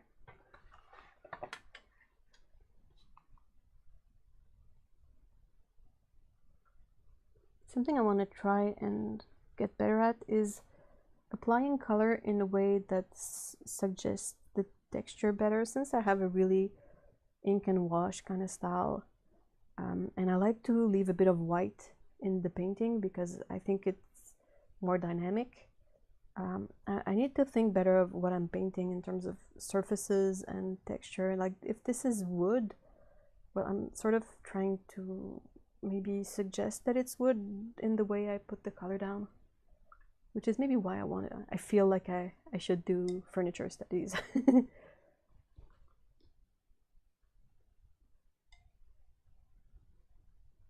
I wonder why it's called opera. Maybe because it makes one want to sing. That could be it.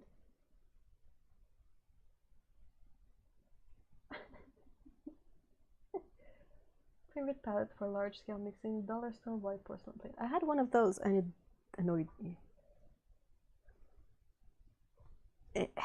Okay, back to kitties. If you guys have ideas for how to paint these guys, you can always throw these out, like what colors, what markings. I always put an orange cat in there because I have to, but aside from that, I love this one. I don't know what this color is, but it's super nice. Thank you so much for my Cinelli opera. Can't wait to compare it with all the other operas. Oh, I can't wait. You're making a comparison of all the operas? I'm gonna explode. That's gonna be so much pink. I love the Cinelli one. It's the least neon of the bunch, I think.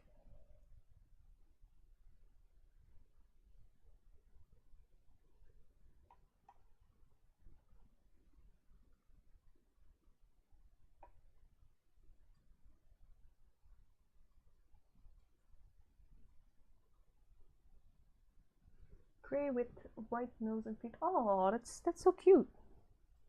Yes.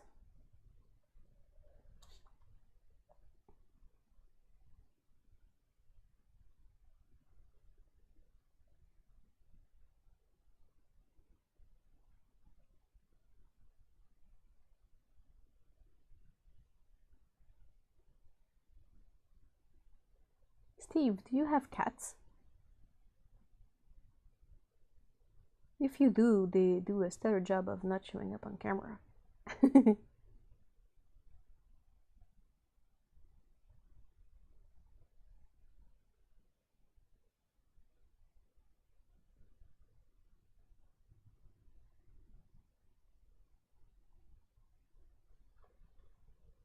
Oh yes, it will be. Oh, the last one. So you're finishing up on a bang with the pink, the opera pink episode. I love it.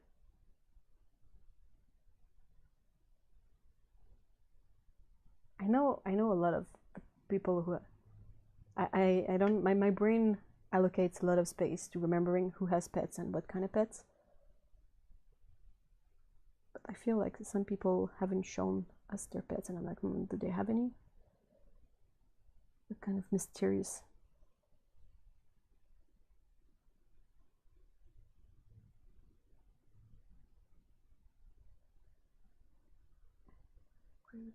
Calico, oh yeah, calico, of course. Chinese.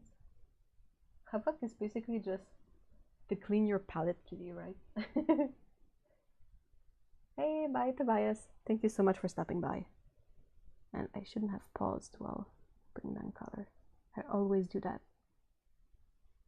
Oop, I colored this hand. So it's gonna be one mitten and no mitten on the other paw, I guess.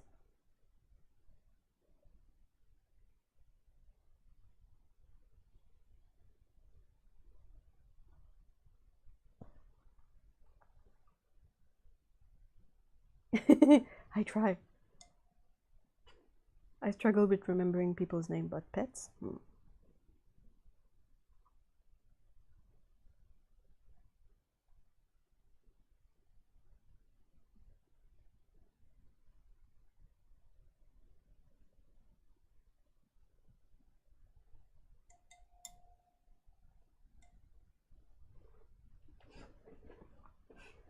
Finishing up with the opera was totally intentional. I love it.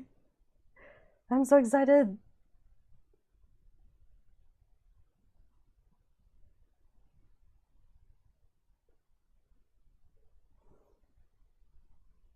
I'm gonna run out of ultramarine in this set before any other color, just because it is so poor in mixes.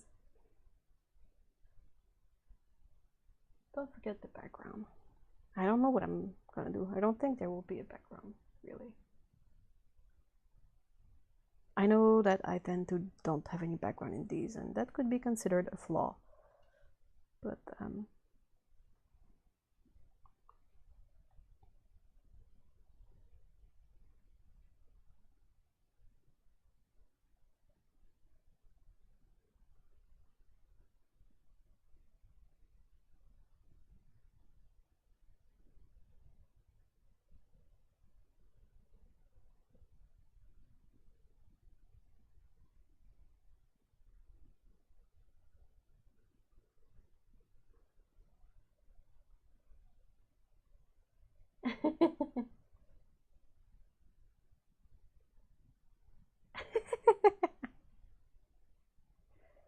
maybe Jazz likes it because it looks like a giant, like maze playhouse for her, like of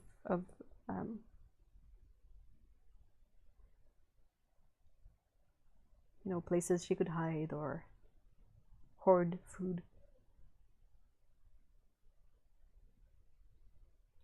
Or if she's a hoarder and can relate, that would be hilarious.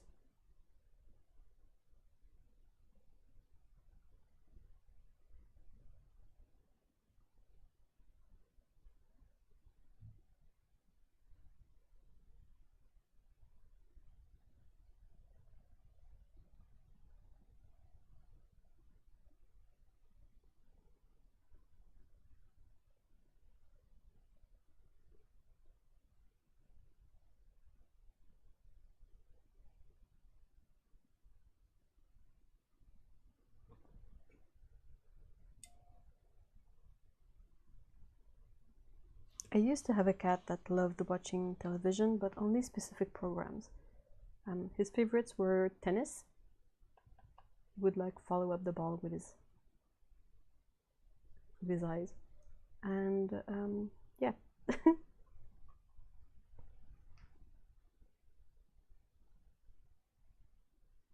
Hey, Temple, hi.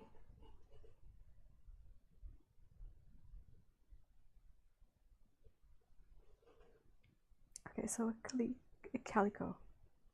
I said a calico? No, that's not it. Calico.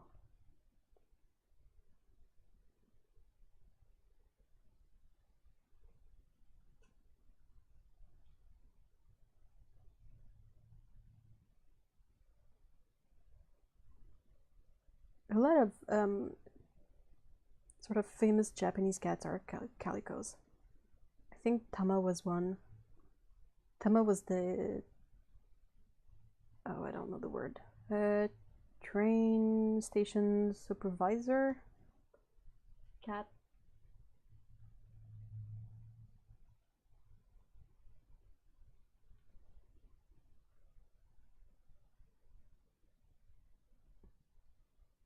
I love that when Tama retired, they basically had another cat take her spot, and they named the cat Nitama, I think, which is basically Tama 2.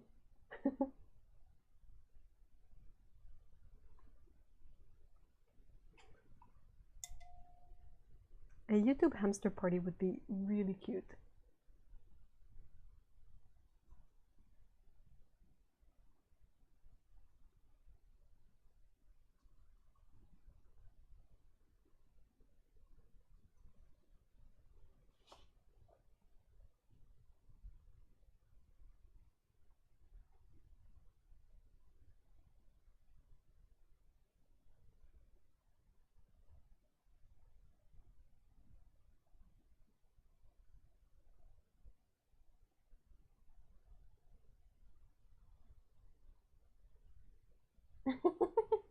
Yeah.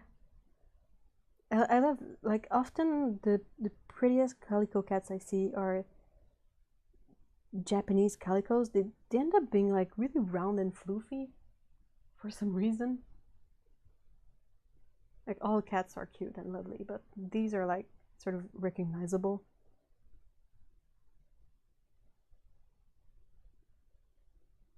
I love the TV station that had a cat too. Like, people would watch the news, but also would be there for the cat. It's a good way to watch the news in my book.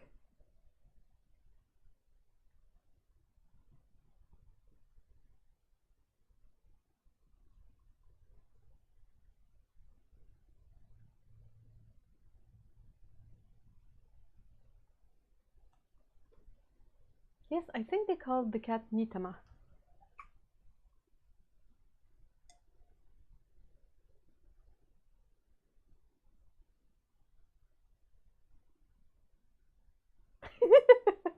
Tama means balls, and Nitama is, well, it's ball number 2, I guess, in a way.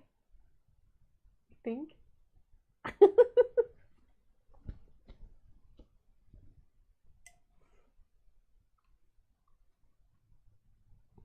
And it's so cute because Tama and Nitama, they have like their little controller hats and their spot at the station.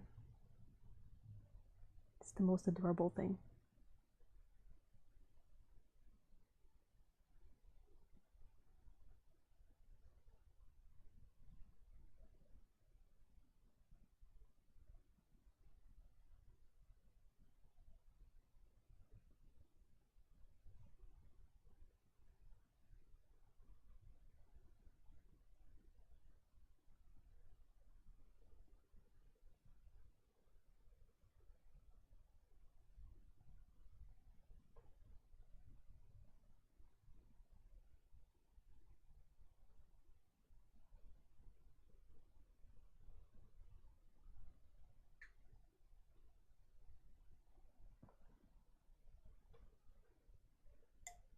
I remember there was a suggestion of a Siamese cat.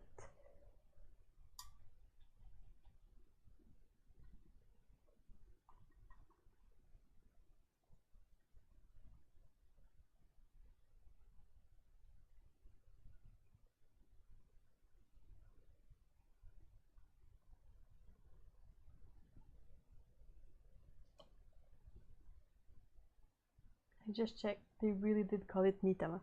Yep.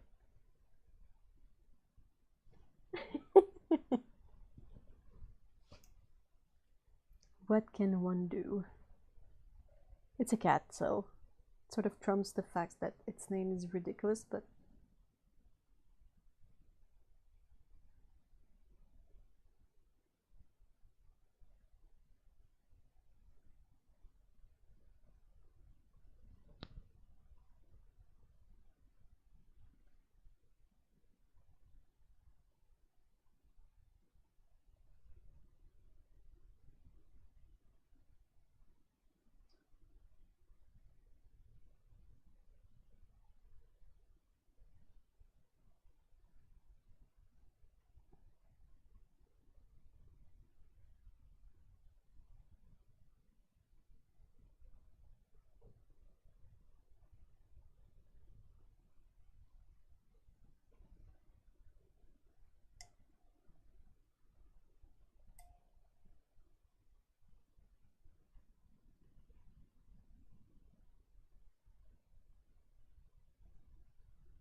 Oh, that's so cute. Nitama was rescued by the real HQ staff when it was nearly hit by a car. And because he was Calico, well, she was Calico, it was chosen to replace Tama. Aww. Aww.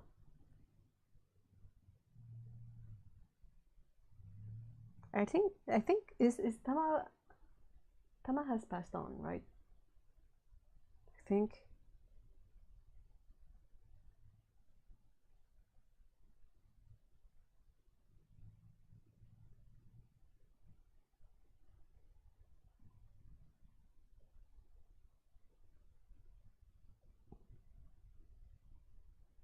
I think Tama possibly shared the space with her daughter.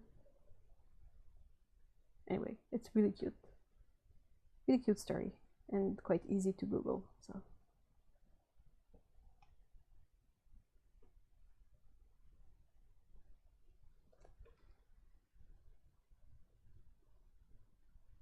It's a Japanese pronunciation of Ruka.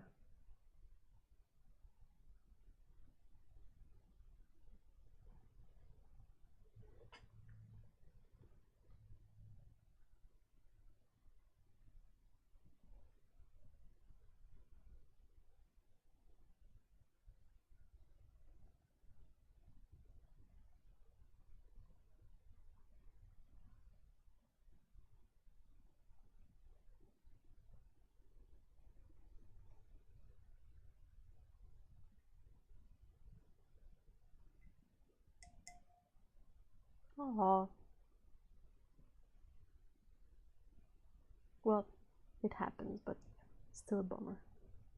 I'm just glad that at least Tama was surrounded by like amazing care and love, and you know, being a popular cat.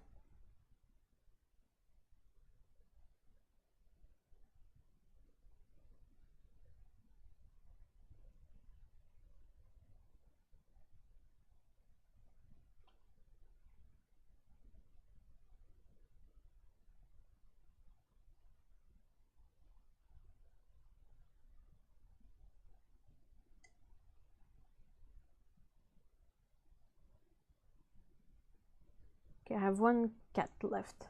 It's a kitten. Hey, hamsters and art. That sounds like a channel for Otto, right?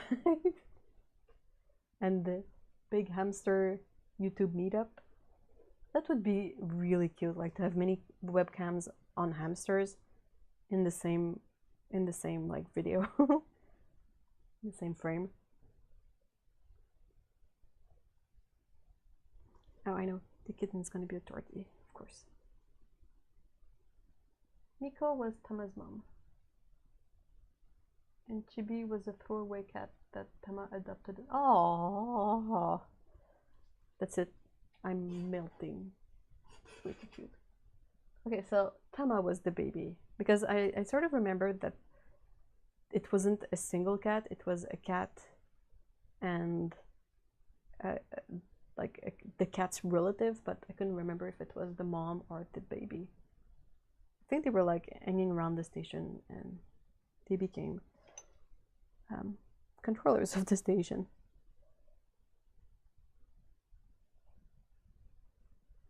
It's a bit of a weird concept for us because over here you don't really have stations that have no controllers.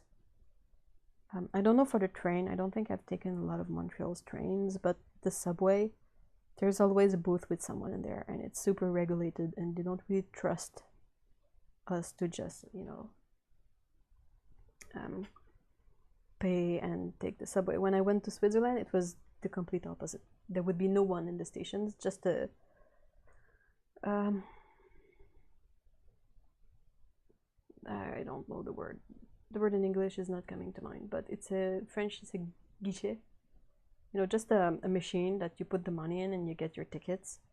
And sometimes they would have controls in the train to see if everyone had paid, but they sort of trust you to pay or you will be caught if there's a checkup. And I was like, whoa, mind blown.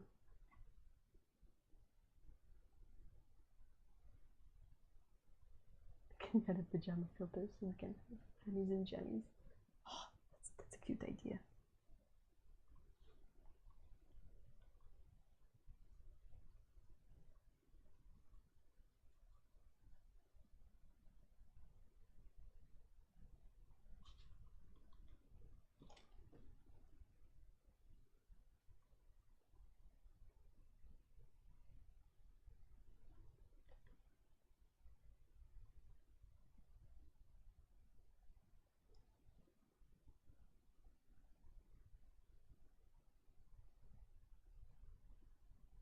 Chibi is such a cute name for a cat.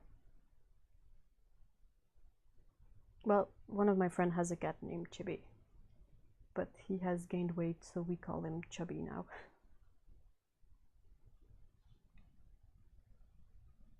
It was a tiny, tiny black kitten, but now it's a chubby black kitten.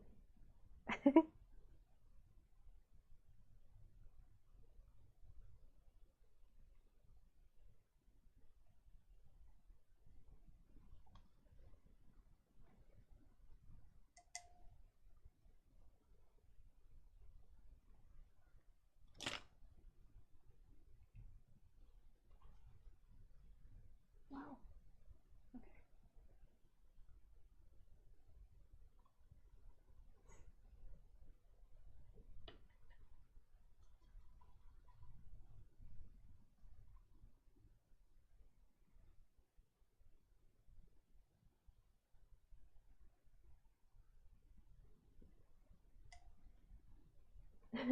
Chubby Chibi.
Okay, Otto says, okay, so Tama and family lived in a storage place in a shop. A train station was moved to exactly where that storage place was, so the owner begged the train master to let the cats live in the station. What? Oh. And when the station master saw Tama for the first time, he fell in love with Tama's eyes. Oh. What? How cute. How cute. Cannot be any cuter than that.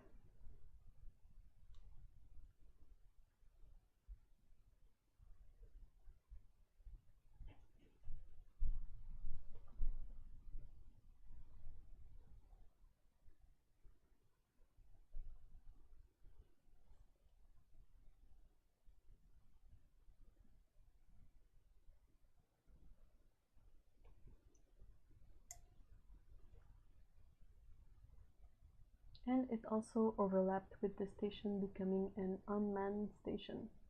So it was good to have a kitty station master. Like, I would go out of my way to use the station with a kitten, with the cat in there, rather than a human or no one.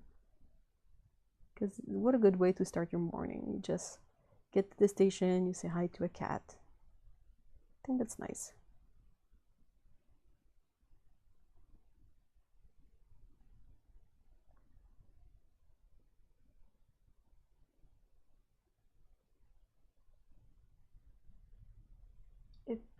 It took 6 months to create Tama's special hat because it had to be so small.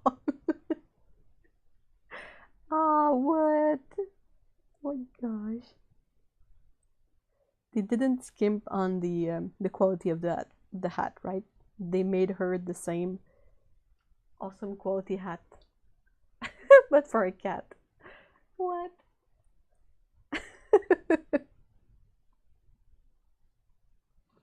That's adorable.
Apparently, Tama owns the only hat in the whole company that has a gold line through it, because her official title is Super Station Master. I'm so happy this exists.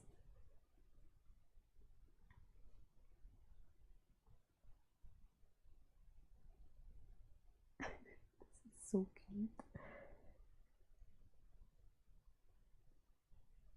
It's completely in sync with what I think of cats.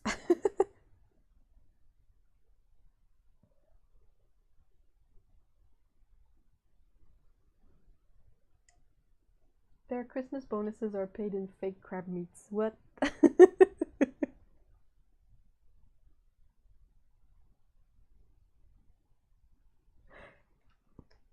No, it's not boring. Oh my gosh, I love learning about Tama and Nitama and Chibi and my brain forgot the other one's name.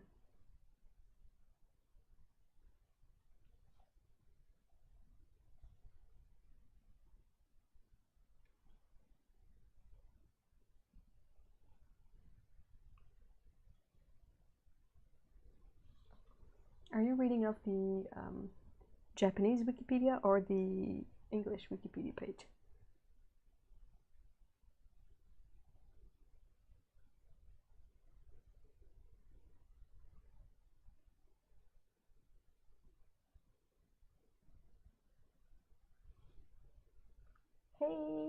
Hey dog.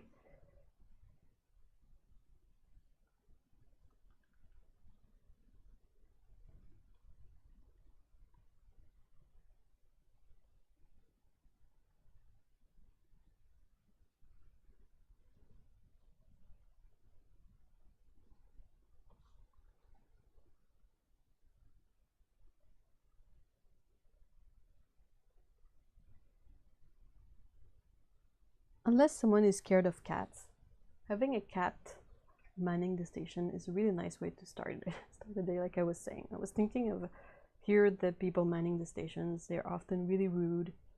They're not super understanding, and you're already heading to work and pretty stressed up because of everyone being there. If you're someone inclined to social anxiety or just anxiety, it was already like always a big stressor for me to get to work, because you have to go outside, you have to wait for things to pick you up, and then you have to deal with a lot of strangers being there and like being super uncomfortable for a good while. So I figured that if I could get to the station and see a cat there, that would really help me. I'm like, this is such a good idea. In 2008, they actually made a special room for the cats and called it Station Master Room. And after working for 3 years as Station Master, he was promoted to Executive Officer. Which one?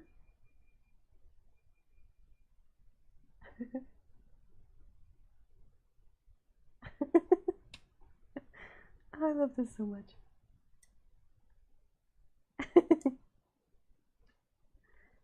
You even have trains that have like cute designs of Tama and Mitama on them. It's the cutest thing.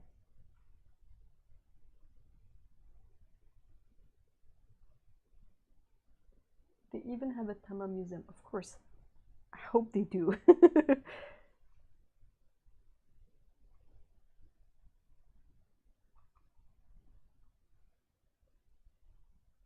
Oh.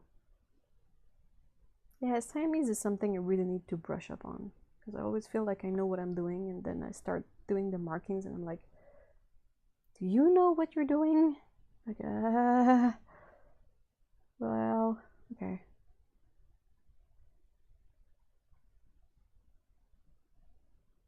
I used to really, really love Siamese. I would read, but I love all the cats, but I was reading those books, you know, there's a series of books that the titles, they all start with the cat who, or something like that. I can't remember. Was it the author was something like Lillian Jackson Brown, maybe? And when I was a young kid, I found them at the library in French, and they were like novels about, like crime novels about cats with cats in them, and I was like, oh, wow, this is for 10-year-old me. So I read a bunch of them, and the cats in those books are Siamese cats. So yeah, I used to be really like, wow, the cats are Siamese in the book, so I really love Siamese cats, but it's been a while, and I'm like, I don't really remember how it goes with Siamese cats.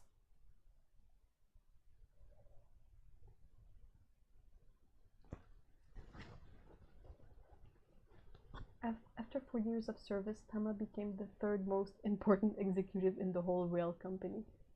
Expert in public relations, yeah, that's gotta be it.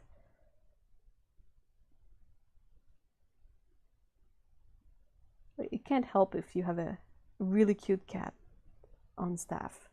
Even like what, Larry the cat, which is the official mouser of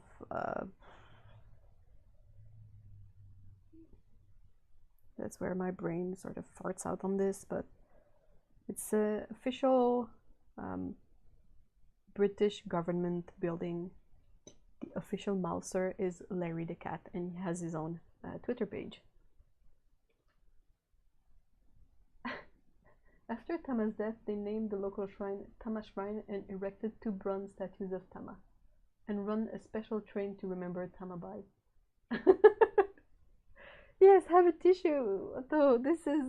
Are you crying because you find this funny, or because it is so touching and sad and cute? I think both are applicable.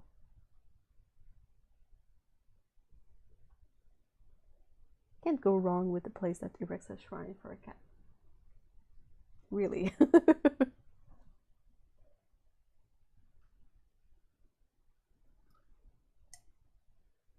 I'd want to go to that station just to meet Nitama. I agree.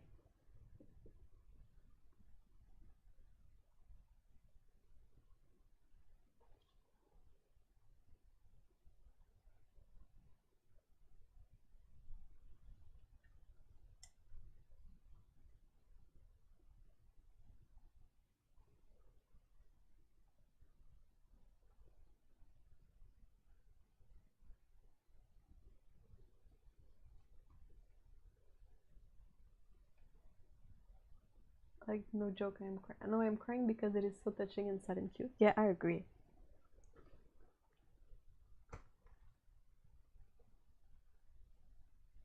It's really I don't know. I don't want to think too hard about it because I don't want to start crying on camera. I tend to cry a lot for cat stuff. That's just the way my brain is wired.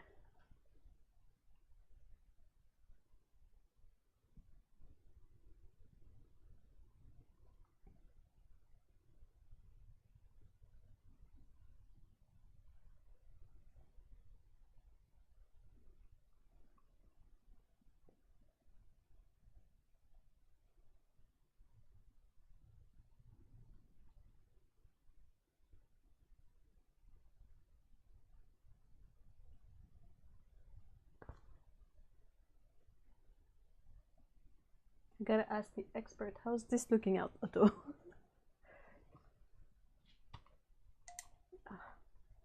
I'm so mad that the camera is being a pain in the butt.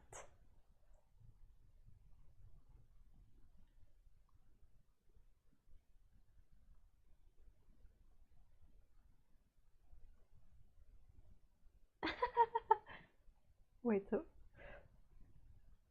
so is it Chitama? Shitama? How would you say for Tama? Station master in training to Nitama. Oh, what?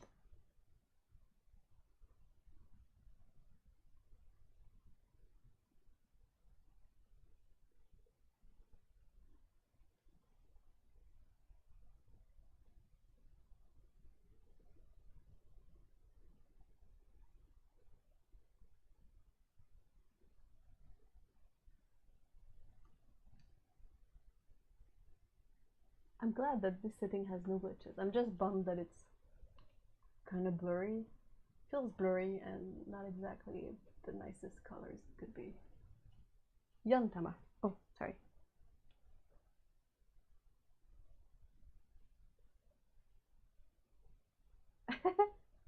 Yantama, that's so cute. Is it a calico as well? Are they continuing the tradition of using having calicos be the station master? That's a tradition I can get behind really easily.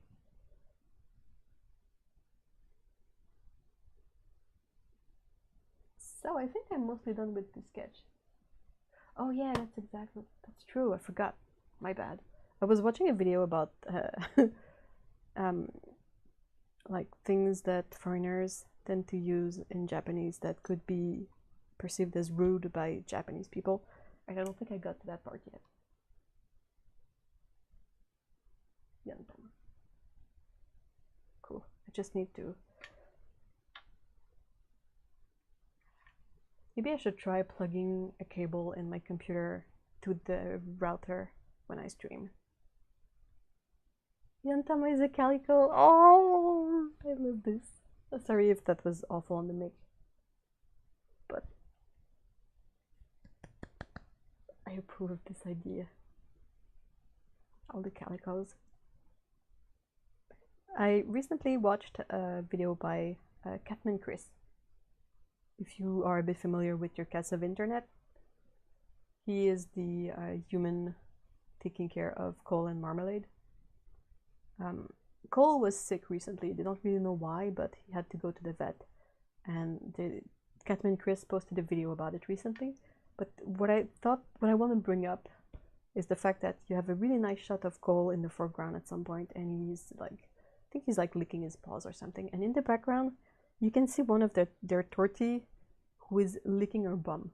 And I was like, that's a tortie. That's 100% a tortie. And I was like, oh my gosh, they have two of them. They got two torties at the same time. What?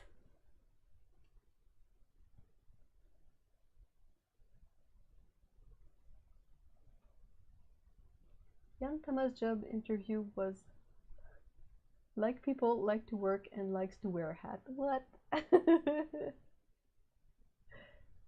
So of course the question is, well, where is Furitama?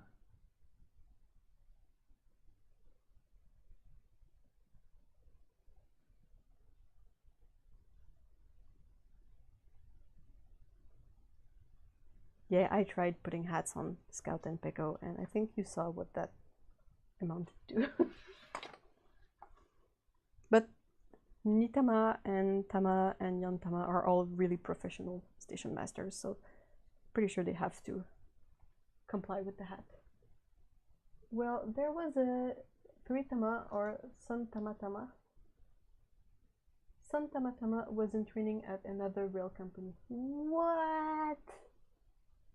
What is this cat station master drama? They could have just, you know, gotten a different, like, start a new line of cat station master. I think people would jump onto any kind of cat station master idea there is. Doesn't have to be tama, in my opinion. And now I wish I had mochi. I don't have mochi. It's hard to find mochi around here. And the company decided San Tamatama was too cute and adorable that they refused to give San Tamatama to the station.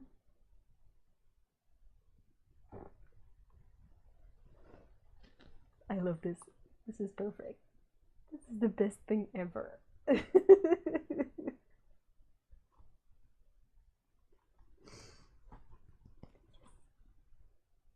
Hey, have a good night, Cyan.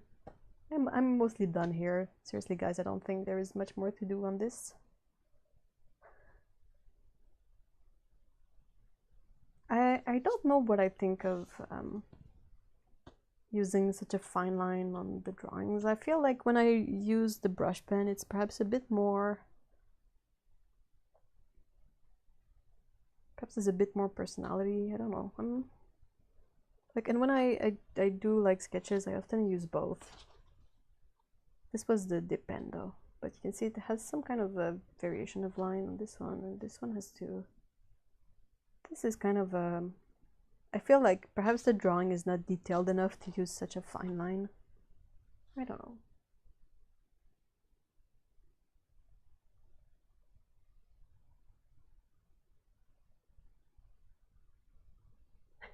There is also a Tama train and Tama bus that runs in the area. The train has whiskers on the front. What? What? Hey! Hey, Steve! Thank you so much. I'm so glad you were able to be here this time. Yeah.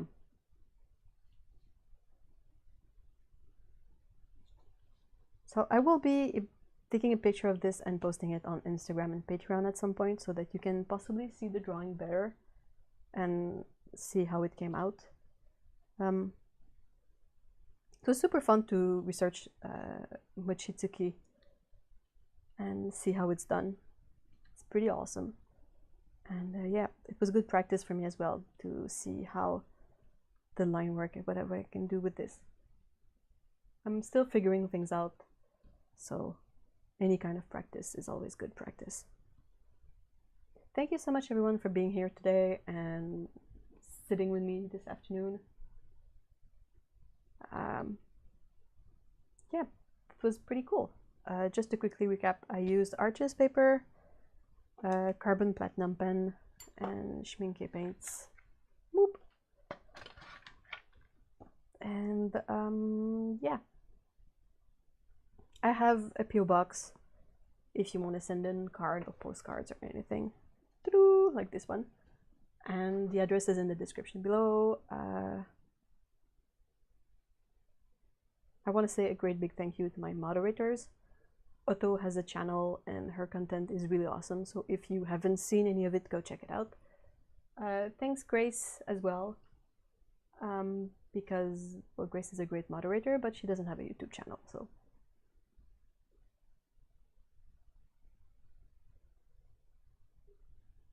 Ah, thanks everyone. Hey, thanks Steve. I really having a fun time drawing the D&D guys. This is the latest one. Kind of looks weird, but I played a game where my character has a weapon that allows you to ask a question to a dead enemy, so that was weird and fun. So, oh yeah, we have a Discord channel for the channel if you want to chat with us and discuss all kinds of stuff.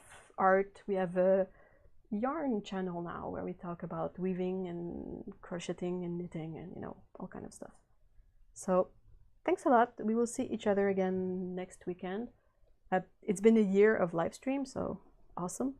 And we will keep on going with this. So see you guys next weekend. Have a great one. Bye bye.